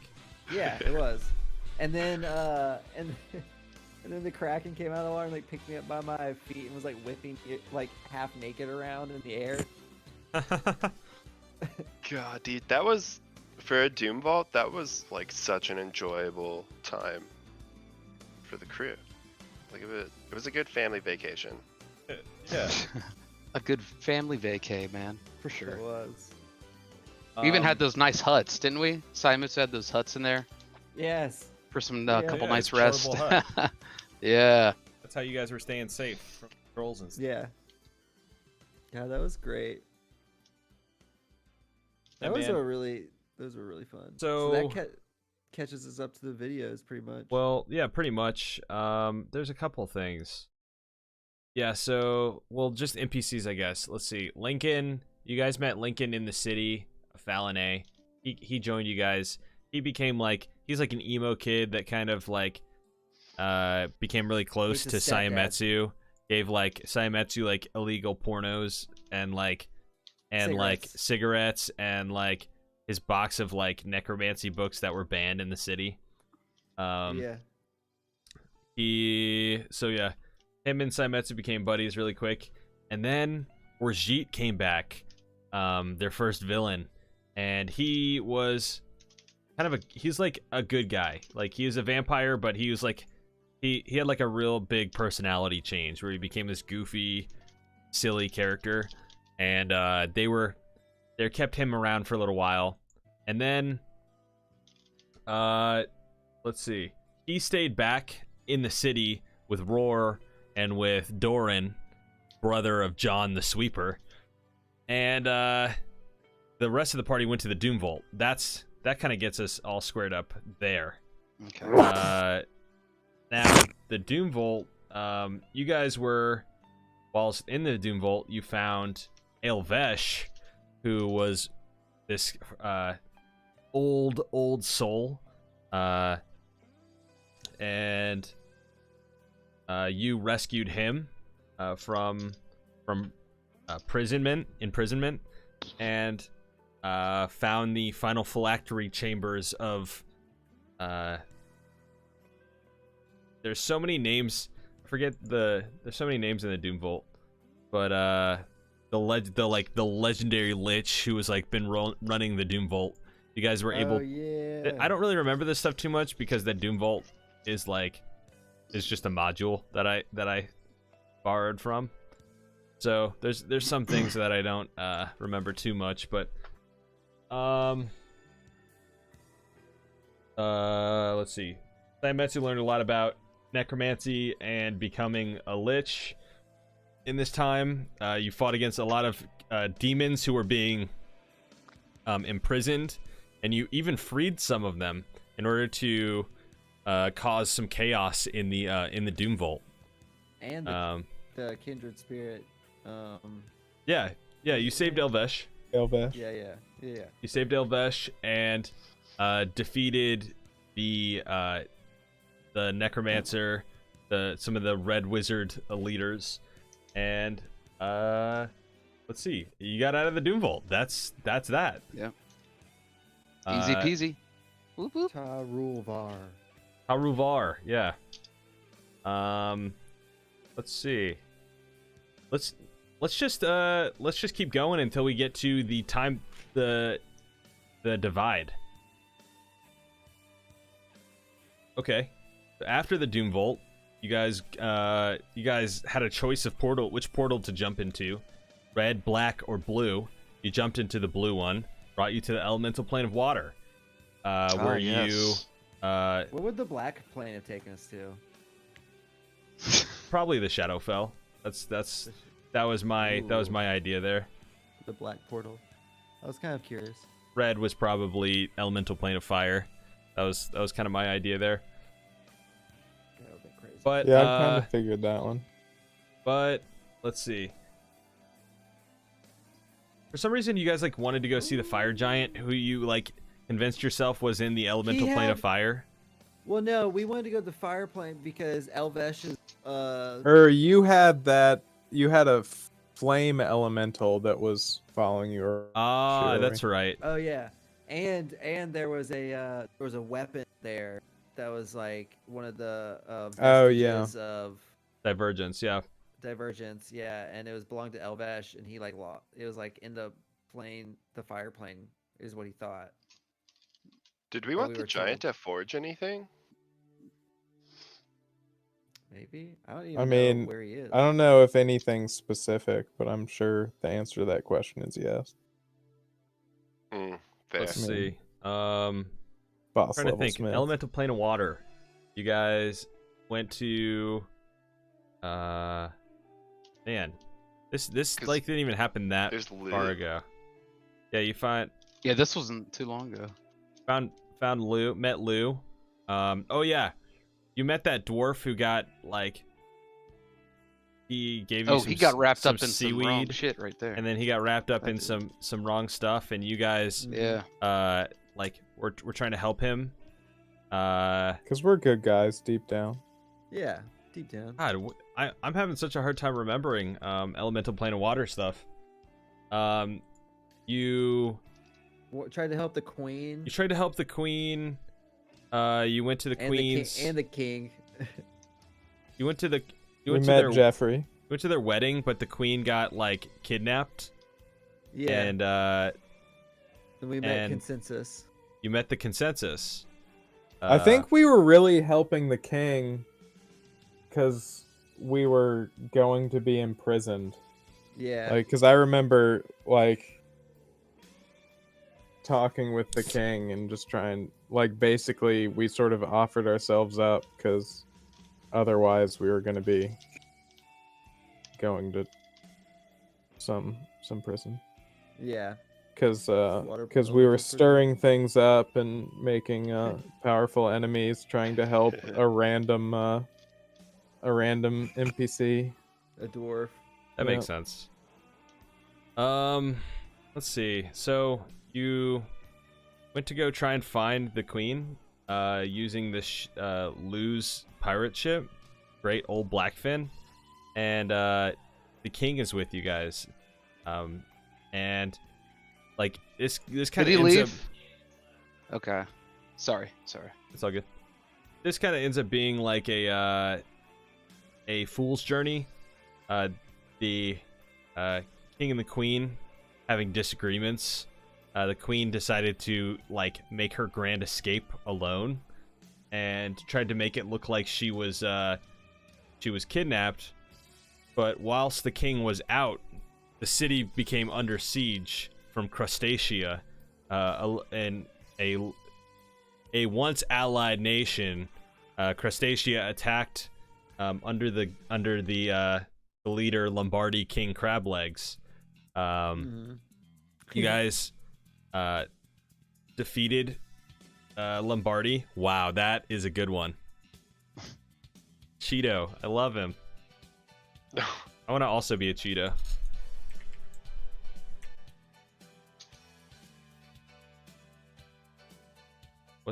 What's that one called? Cheese puff.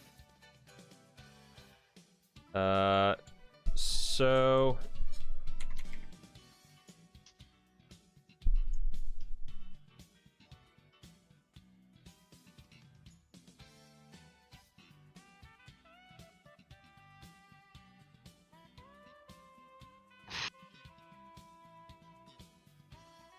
Oh, and while we were on the ship, I think this is when Yitram became emboldened and started going hard. Playing Russian roulette with. Oh, that's right. I Yeah. said Sal, Yitram, and Yeah, I Lou went a got little too hard, fucked maybe. up and- But I mean, you I survived. think I did live. That's true. we rolled for that, right? But I also, feel like I, I did remember die as well. us rolling each time. Oh, God. Yeah. yeah, Died Lou, later. Lou invited you back to his room, Well, and you there was survived this that, crazy too. game of Russian roulette, and you like. I remember Yitram grabbing the gun and doing it like before anyone could even say anything. Oh, dude, I didn't miss a Like- beat. Yeah, like I was a ready to go. crazy man, Yeah. and you impressed Lou so much that you became a part of his crew, and he gave you a place on his ship. Hell yeah. You guys traveled back from the elemental plane of water. Open your mouth to catch the fly, Payne.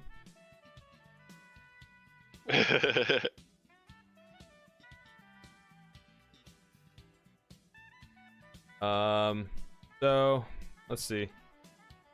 You got back from the elemental plane of water, and old Blackfin gets attacked on the way back by Truth. Truth being Dino's old patron. He's able One to. hell of a bitch. He destroys old Blackfin and Lou in the process. Let's see. Man. You get back to the material plane. You're somewhere in Nanjin, in the mountains of Nanjin, near the Okami village. Not too far away, you see that there's a city that basically shouldn't be there. A giant fortress, a shogunate fortress. This being this giant city that belongs to Shirowi's grandfather. Let's see. What else after that? You have a run-in with Enryu. Yeah. Where basically you're going to see your father's grave, and then Enryu comes out and you fight Enryu, and you almost lost. You almost lose, but you kill him, and he was already. Shirui couldn't fight him. He was already undead. Like Zeno could. we forgot this long ago. Enryu gets captured, and Zeno and the crew couldn't pursue to save him, basically. And he's the first time like the party has a member that like just straight up like lost, like they lose. And Shirui kind of internalized this for a while until you actually came face to face with him. He's got this like living fungi inside of him, and he fights with this giant gourd still, this drunken master style. Like, Nani? In real? So, you defeat one of your best friends, Enryu, and you make it back to your party after paying respects to your village and your father, seeing the village you left as a child. You're getting ready to. Oh, you're like in talks with Roar at this point. Roar has opened up Roar has been messaging you saying that they're being taken, like something's happening, something's wrong, and they're being stolen away from their city. He opens up a portal for you guys to jump into, and right before that happens, something called the turning of scales happens, where essentially the sky turns into a giant dragon's eye, fiery Lord Sauron eye in the sky, and everyone that has draconic blood has those features accentuated like tenfold. You become like these crazy Jehudi-esque like dragon, like Shirui. Jehudi. Like Zone of the Enders almost. Like I pictured it kind of being like you're not quite a dragon, but you have these like dragon features, and human features. Zeno just being this kind of becoming more and more burly, and like his neck extending longer. You guys jump through the portal at the last second and find yourselves in the city of Al-Karib, in a storage room just to the left and right of two guards who are actively pursuing Roar Pyrescream. You help fight against the guards, and no, you go to fight against the guards as you're trying to escape, and a masked man jumps in and saves you all, and You learn this masked man to be Mr. Saimetsu's long-lost son, who's been looking for him. And at this point, Saimetsu is long gone, off with Lincoln and Orjit Gopal to do something else, something. But they've taken something good. They've taken a moment to turn to the dark side, and they can't do that while traveling with you guys. So Josh in real life wasn't adventuring with us anymore, so it made sense for his character to go off and do his own thing. Dude, that's sick. Little Mermaid Man. Evil. That's pretty good. If we ever go back to Elemental Plane of Water, that's what you should wear. So you meet.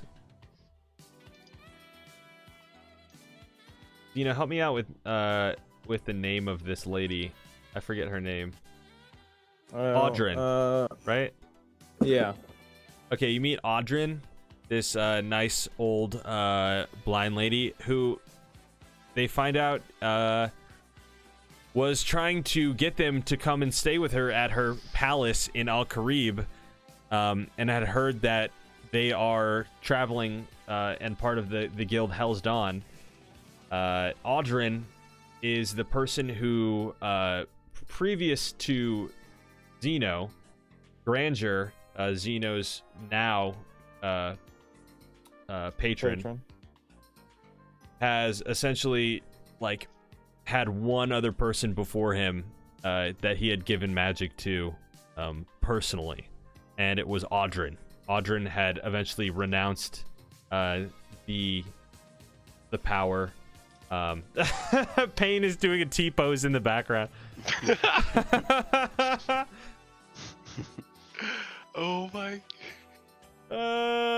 Hold on, can I do it too? Do it while Payne's doing it? Oh man.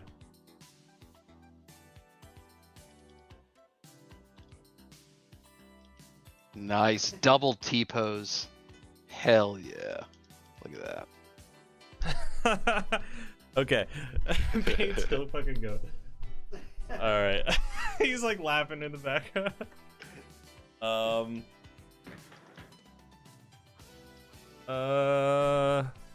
Okay. Zeno's now actively searching for a way to kill Truth. And your thought is Audrin can help. Audrin talked a lot to Granger. Maybe at this point, I can learn more about who Granger was. And Zeno or Nathan, remind me, when exactly did Granger die? I forgot. Granger died when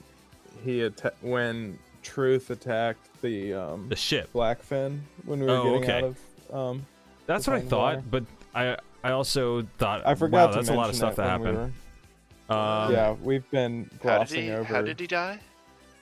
Because he was helping protect the ship when Truth attacked. So the two of them, I think there was a point where the Truth Dragon bit into Granger while we were passing between the gates. Yeah, that's and correct. And then he appeared before me afterwards, dying and passed on. Yeah, he was dying, and he passed on the final little ounce of energy that he had to you, and it was enough to level you up a couple times too. And you still have not, fully tapped into or harnessed 100% of the power. I'm getting there. But you're now a warlock that's patronless. You draw power from yourself, which is essentially a sorcerer. But hey, we're not gonna. Hey. Yeah.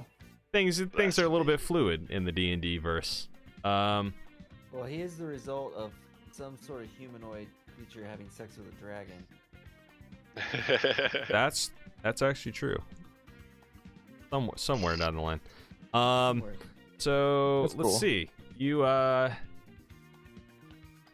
is that the end of it? Does that get us Does caught that up? get us to the break?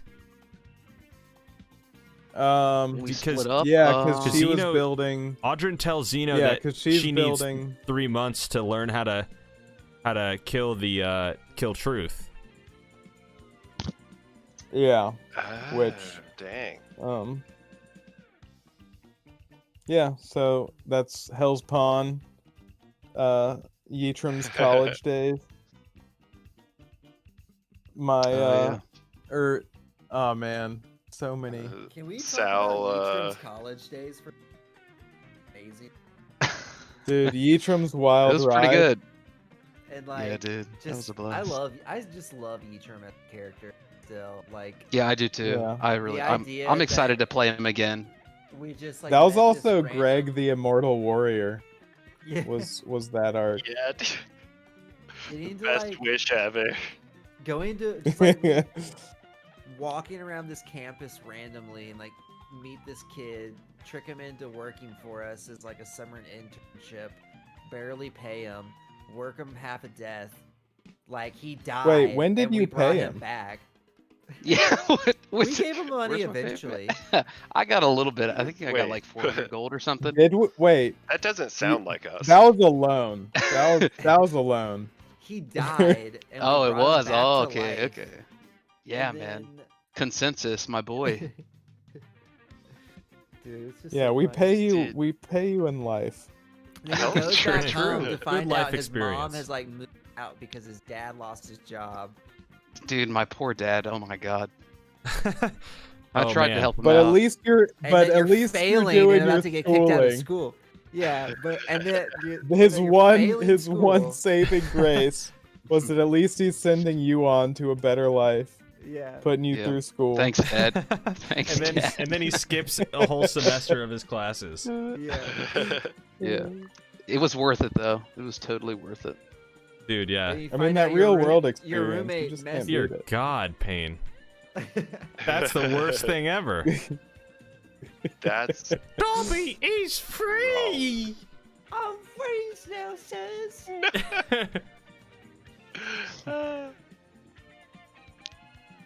I don't know which was my favorite mini arc. Like, I mean, I want to say Sal's because it was, you know, mine, and obviously, I now have a new pet, which is the dopeness. A pretty fucking sick pet. Yeah, that was a Is that a orc?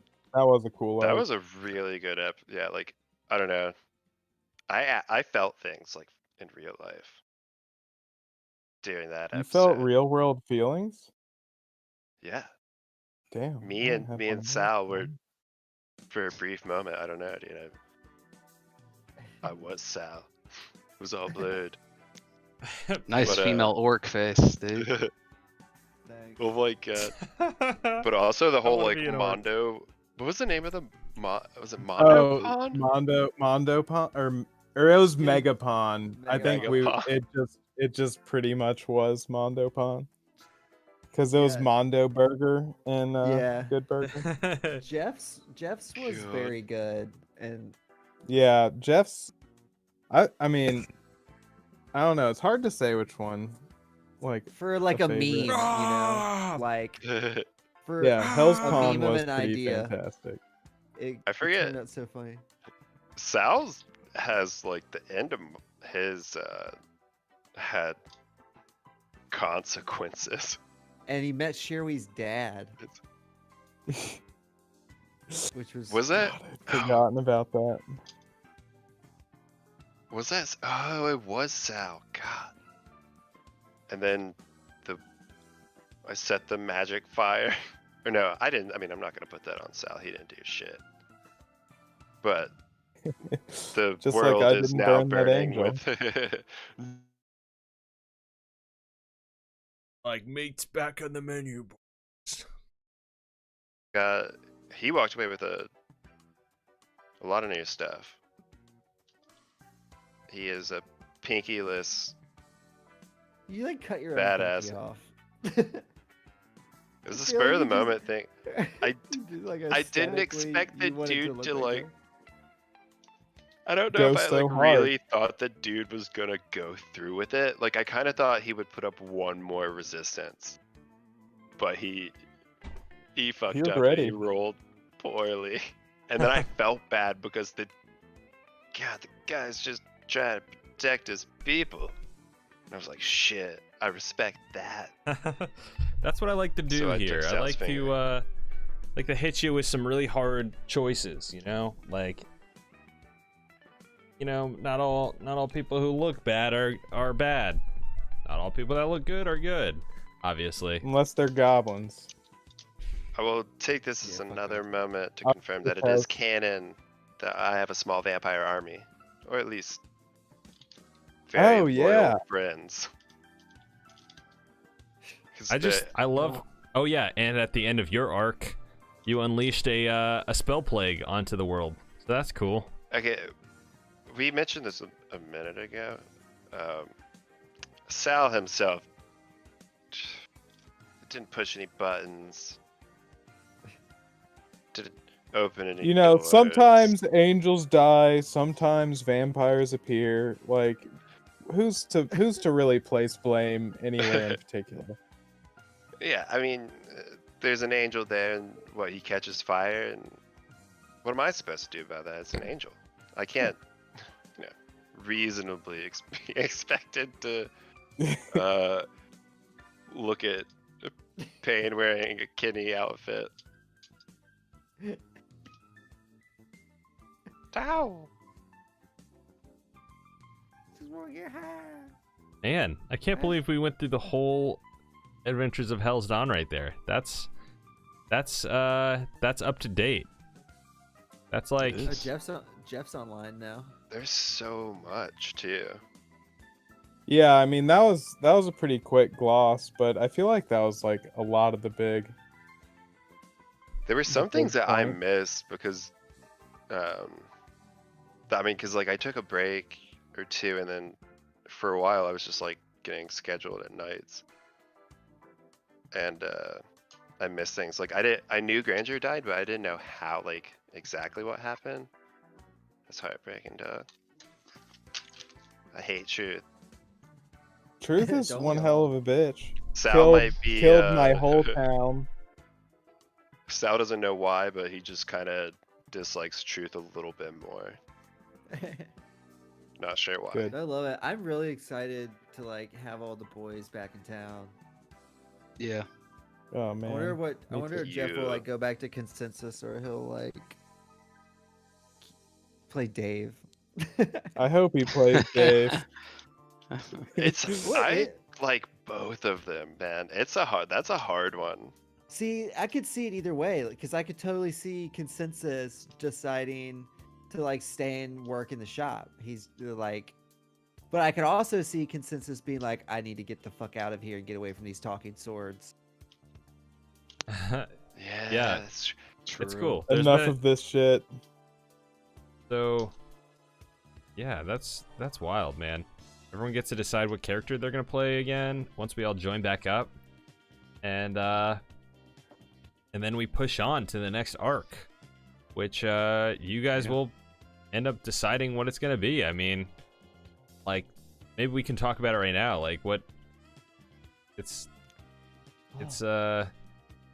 you have some time ahead of you. Like, you have like basically you found out that you have what 9 months until the tournament starts from the. And are we gonna have 2 airships now? Since I have the Blackfin and 2 and airships? the Dawnbringer was being like rebuilt.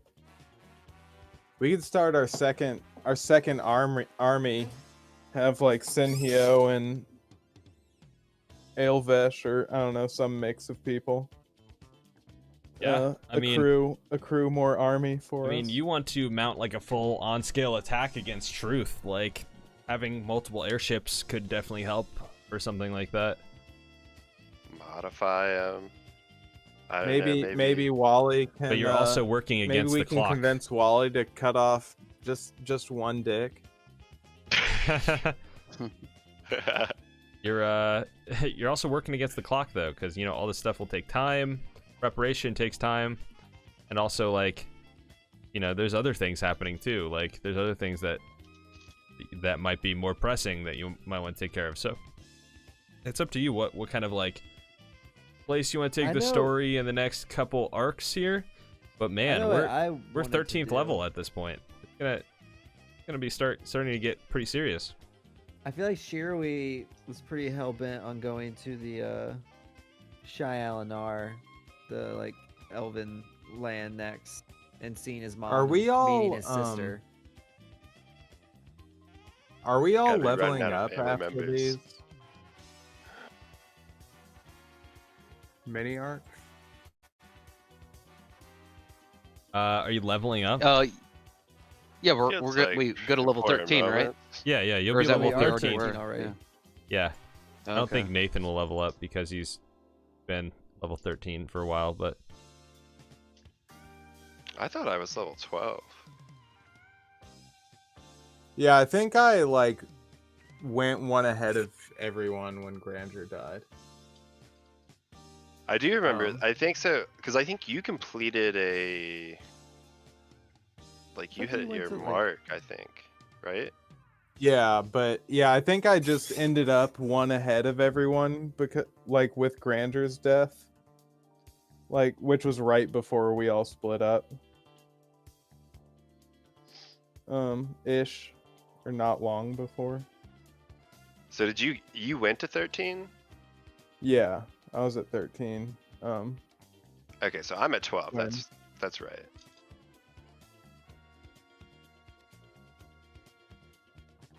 So we gotta go to the Shai-Alanar. I need to see my mommy. Ugh. I need to meet Listen, my boy. sister. What if know- Koyu breaks?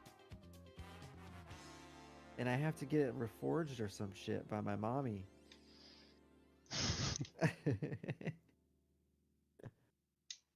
Hint, wink, This Pat. is like- it's been so long since I've tried to come up with little southern sayings, but just got more You family. gotta man, get that's back just to how it. that gumbo family boils. members that Saying, it's hey, man, good. sometimes, Spices in a gumbo. hey man, sometimes But, you catch shrimp, sometimes you don't. sometimes you catch shrimp, I mean, sometimes how the shrimp many, catches you. Know what I mean? How many other family members you got out there that were you thought dead, but now I guess they're alive and All of them. Well, we've got I we've support now you. got a dragon and a vampire army tenuously connected to Hell's Dawn. I guess the dragons more than the vampires. hey, look, I'm just We throwing would this get out here. like amassed a very large like friend base that whenever we have defiant like battle, the final battle for Middle Earth, we will have some great allies. You're gonna have I'm like just throwing this people out as come an in from the idea. beginning. It's gonna be great. Vampires and the Blackfin. That just sounds dope. Like we give them the Blackfin to just go rain vampire terror. Well, It if the feels like vampires and the putting- dragon That- go. That's our new lead ship. Yeah, we gotta keep the good. I mean, the best one for us. Blackfin's like huge. We We'll do need a need lot of a people to- crew though. We'll Are you need telling me like that main our or flagship is Shirui's not whole family and like those vampires to help us pilot go- our ship. We could go back to Dragon Spear Island and get all of them too. Yeah, maybe Scorn has been teaching them calisthenics. Oh yeah, he's definitely been keeping them on a nice little workout schedule. Maybe Scorn has a kid now Uh, because he like married that. Him and Wolf God, Tamer. he would, man. Like he's such an Aragorn, just so annoyingly righteous Scorn. about shit. God, what if Hell yeah. Scorn's like the true king lovable. of Nanjin all along? By the time it's all done, The one king to rule them all. Scorn. he'll have his scepter forged in the ancient giants Oh yeah. forge. Like, what giant's gonna say any different than he's the king if he comes with a weapon from the most legendary giant forge? Yeah, I agree. Yeah, I would like. I'm sure the king is a demon now. Yeah, I mean, I think Nanjin's pretty. Yeah. Yeah. Well, I remember when we were talking, like, 'cause are we still doing the like not quest based, but like goal based leveling? Yeah, I mean, that's kind of like Because our group, I think once everybody gets to 13th level, we're gonna go back to like the leveling system, kind of like that, and then yeah. because our group goal before was to go to the like Feywild and then somewhere else, because we had like two. Oh yeah, we gotta go to the short term and a long Feywild. term. Because there's a vestibule there. We needed to go talk to Vestige. Mom. What a vestibule. Vestige. We need to go talk to Vestibule. Shiri's Mama Dukes. Yeah, we'll definitely have to narrow it down because like Pat said, we had 9 months, Yeah. and I'm sure this travel time is actually a lot. We need to use these 9 months to level up even more, so that we're like level 15 when we enter the tournament or some shit, and we can be like, "Hiya!" Oh yeah. And I'll be like, "Fuck you, Kuro. You were always a dick to me." No, you weren't. You were really great as an older brother. I'm actually excited Notice like me, for a senpai. campaign 2, because you guys are doing stuff on such a world level, multiple planes and stuff. Like, it's hard to plan for a lot of sessions, and it'll just be really nice when like some bandits like robbing somebody is like a scary thing. Like Dude, for 2.0, can we do like? I mean, we're like gods at this point. Yeah, we're in like some demigods. cases, literally. For 2.0, can we do like I guess a little bit hard, a little harder difficulty? yeah, definitely. Like I guess like follow the rules maybe a little bit more. I don't know. Yeah, I for don't know. sure. If everyone's, cause like, I don't know. It'd be Yeah, I'm cool to cool with that. explore I some don't more like of the following mechanics. rules. Definitely. That's what I do on Saturday. What rules? I 'Cause- still like the fast and it's like fast and loose rules. I mean, we still like. I mean, we abide by the spirit of Well, the rules. I See, mean, I feel like we Pat could still and die. I wasn't expecting it on Utrim, and I Yeah. got fucking one shot. Well, Pat and I talked about before. It's like Well, this that took story a is dive. that was so a wake up far. call. Yeah. The story is so far. It's like it's like almost like wouldn't make sense for our characters to die. Not to say that they couldn't, but like It would make it a lot less cohesive. yeah, when you're like near the end, when you're though. like in the 5th book, it's like I don't expect like the main party. Dude, Some of Shiroi's gonna die next session, and I'm not Yeah. doing anything about it. Dude, I mean, the Dragonlance series, like a fair amount of them died in the final battle, or at least one of them did. It's the final Two of battle, them. though? Two of them. It's not the final battle. It's the final battle. I mean, you guys have been to heaven and hell at this point, so like, death isn't like Wait, death isn't we've what's never stopping been to you. heaven, have we? Yeah, Yeah, Greek. Mount Celestia is heaven. Oh, okay. I didn't. It's like I the didn't realize that seven Level. seven it's a plateaus heaven. of Mount Celestia or something like. Okay. Yeah. I hadn't put that together. I guess There I were mean, 7 sounds mounting fun. heavens, Yeah. 7 heavens. Little angel blood. That's cool. Yeah, I'm excited for campaign 2.0. I have no idea what I'm gonna do. I don't also know the scenario, but I kind of feel like I might play sorcerer. I might play just a fighter. because I really like the melee. I like being like creative. I might also just do a different kind of monk. I don't think I'll multi-class again. Though I didn't initially try to multi-class, but I do think that there's like a convenience to having a more streamlined class. I get overwhelmed abilities. by all. Well, the yeah, things it's like you it can has a do. full kit. You know, it's specialized for one specific thing, or not. Maybe Yeah. not one thing, but it's It yeah, has an angle that it's kind of. yeah, it excels at. And then sometimes multi-classing can maybe split that up a little bit too much. I think think I've multi-classing is deviated cool. from that. Certain Sorry. classes like Druid. Some work playing together playing better Druid than always others. felt like just too much. Like and not in like a negative. It was just like your options are so vast that I had a hard time making decisions. That's actually Yeah. one of the things I was like, I'm not gonna do a Druid again. I would like to do one that's. I think I tried to like focus on too many of the Druid aspects instead of like just going like more focused on wild shape. Rogue. Or, Well, because I did split with Rogue too, but I even kind of just mean like, because Druid you can go, like you can focus on the wild shape. There's like a variety of spell, like healing or support or damage, and I like if you mix them, it just feels like you have so many choices. Mm-hmm. That's what sounds simple. Life is simple. That's what I like. You just shoot your friends. Yeah, I Keep feel like everything simple, man. Just shoot anything. I like the idea of a sorcerer. I like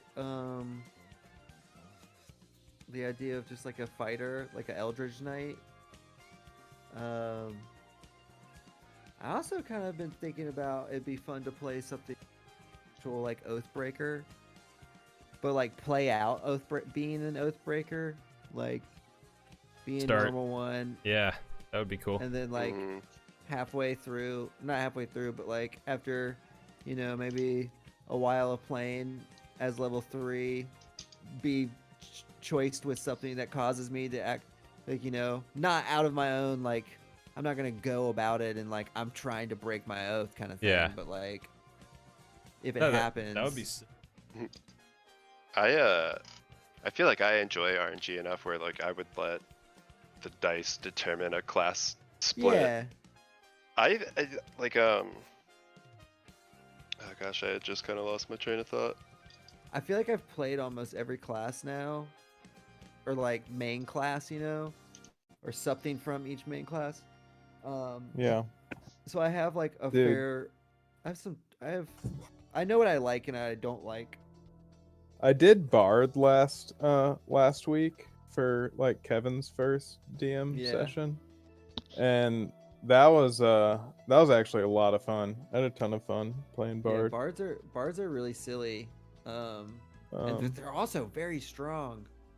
Yeah, I killed our final boss with an insult. It was beautiful. That's cool. Oh, I nice. saw a new class called like a Blade Singer Wizard, and it's like a wizard that fights with like blades and stuff. Oh, from Tasha's. Yeah, that's yeah, sick. and I really like that.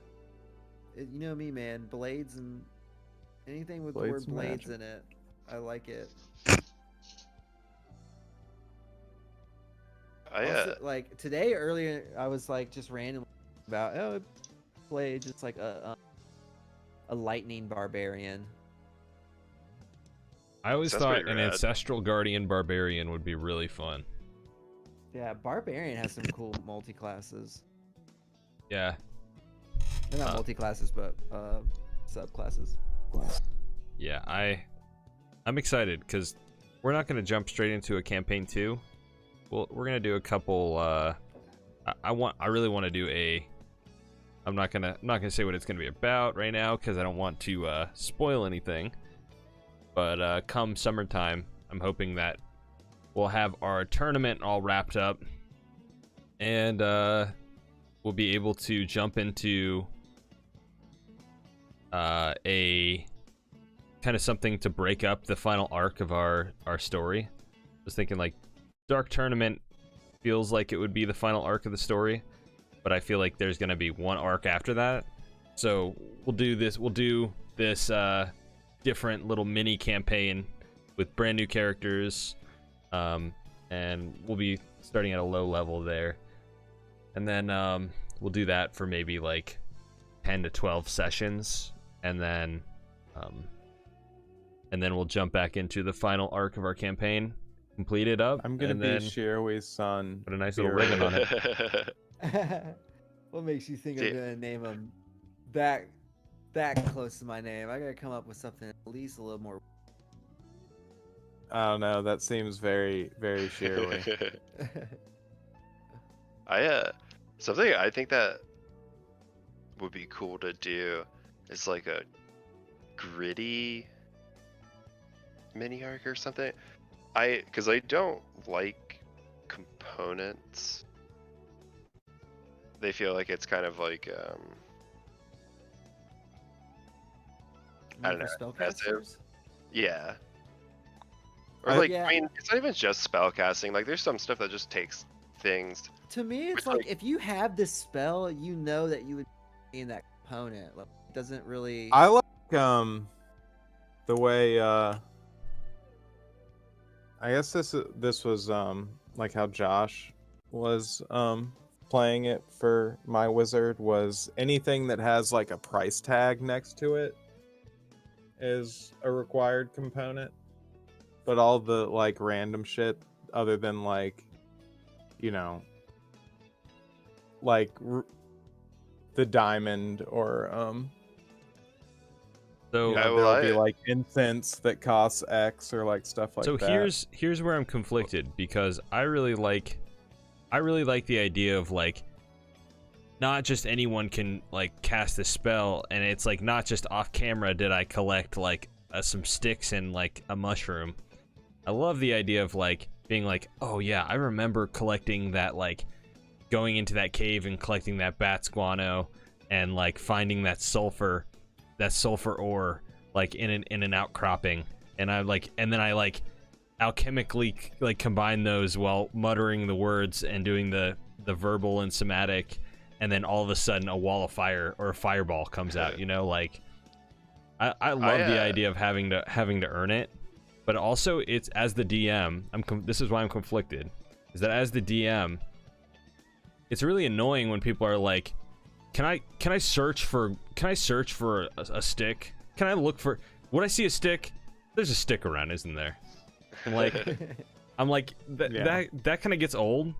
But I think, especially like to the whole group. well, yeah, there's a way that I feel like there's a way that you can make it interesting, like if you're at a vendor, or you could like throw it onto a shopping list, or just being like, I guess even being like, hey DM, I just got 2 spells that I can't cast yet. Like, is it likely that on this adventure that we're gonna see some bat guano? And I'll be like, okay, noted. Like, they're looking for bat guano. Like, maybe I can throw a little part where they have to go through a cave or something. They find bat guano. Yeah. But yeah. Well, I didn't even really like finish what I didn't finish my thing. Thought. But what I was your saying thought? is, like, I don't really like components, just because I think it's a little tedious. But what I was adding, I was trying to add on to it, is that I would be like, I think it could be fun to do like a short arc that was like gritty and low to the ground, in the sense of like following all of that stuff, but not in like a I'm trying to save the world and I'm collecting fucking sticks so I can cast a thunderbolt, but more of like, what is life like for the common man, who is like slightly different than average, not just living a common life, maybe the little vigilante. Oh, okay, I see Do I what you're play saying. some like Like- level 1? Yeah, but like but it's all like made to be played with that in mind. So like, Yeah. it's all on the theme of I've started it's people all off. lower to the ground. I've started people off at level 0 before, and that was really fun. Everyone's Yeah, I'd essentially really like a to do- commoner with like no stats. That would be really fun. I like and having to like actually work your way up from just like a level 1.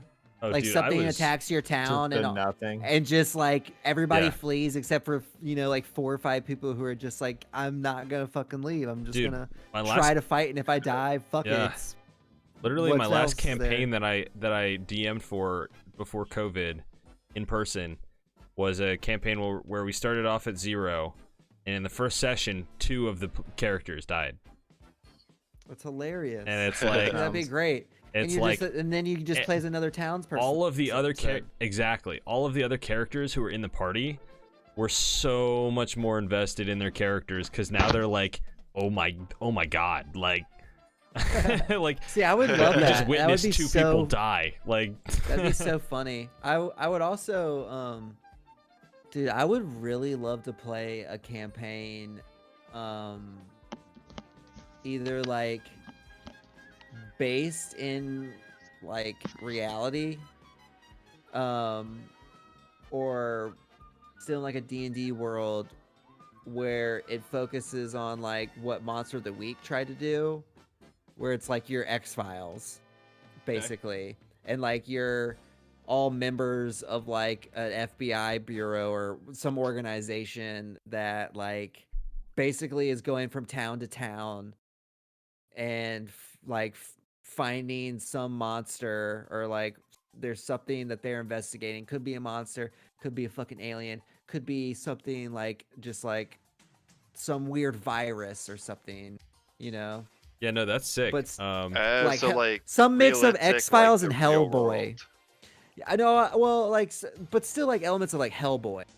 Because I had this Yeah, whole yeah, idea for a it's like not comic like, book that was a mix of Middle-earth. these two things, and I was just like, this is so awesome to play as like a D&D like campaign as well. I gotcha. Yeah, you're like a what is that movie with Sean Connery with the magic mystery man?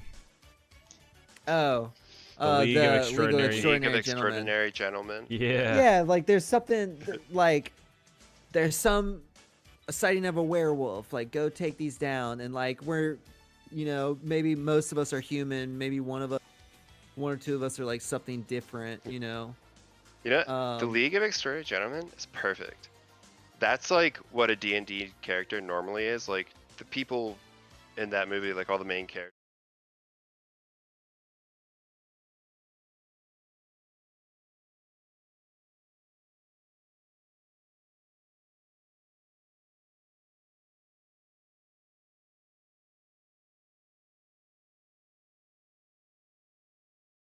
Yeah.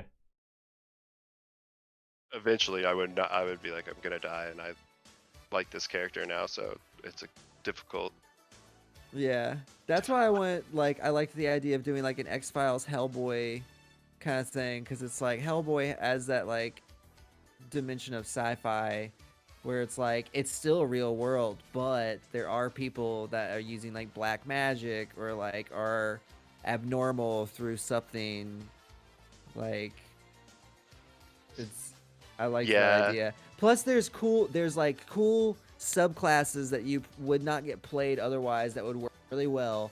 Like a fucking there's a telekinesis like sorcerer or wizard or something. So you could play Yeah, like just psionics are someone in the pretty cool. 80s. Yeah, psionic.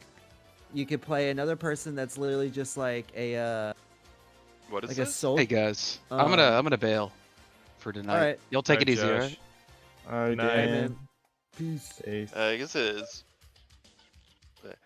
I'd say these aren't D&D classes, No, right? psionic is a class that just came out.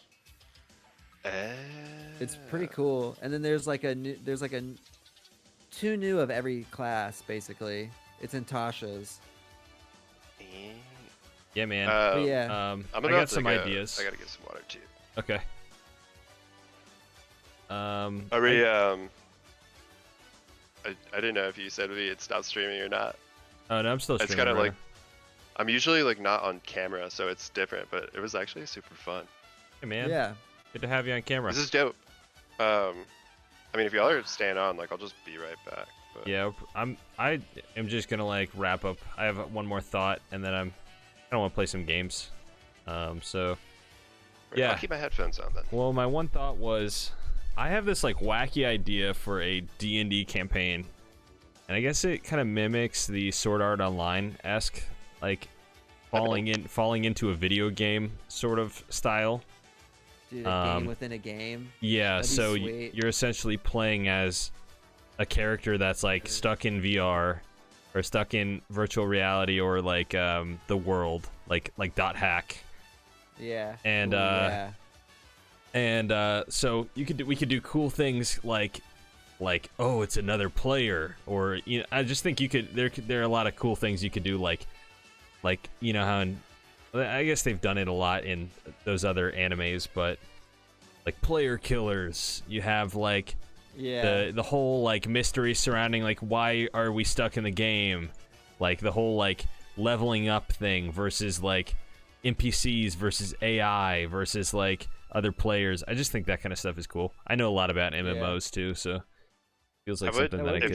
If it was built on like a tower climbing thing, sorry, I don't know, my headphones like shut off, Yeah. so I missed some. But if it's based on like a tower, I'm so fucking in. Oh, Like, there'd have I to be a think that's, like, tower in there so for sure. cool. Mm-hmm. Maybe it would be a reverse tower, like it would be like have you ever seen A basement. a basement? What is that?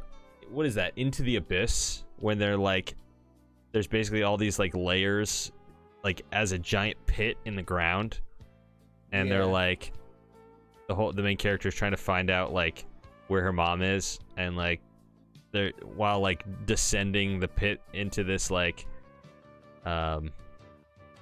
this like Yeah, ancient yeah. thing. Or it was called, I'm still or, here. I like, just switched off my camera. There's also the pit, or I think that it was called like the pit, but I think that was Into the Abyss. But yeah, I always thought a campaign like in that world would be really cool. Into the Abyss. Yeah. Or like, I I mean, couple ideas. Warhammer has RPG like role playing, right? Yeah. Warhammer, I for play sure. Warhammer with Spencer and them. It's pretty fun. Warhammer seems like I do kind of want to play like a base D&D, Yeah. but I personally like really, or I think I enjoyed the 5e rules. I don't Yeah, know, I like the because 5e rules. because I Warhammer know is you way changed more some stuff, unforgiving. but yeah, see, I don't want to play Warhammer.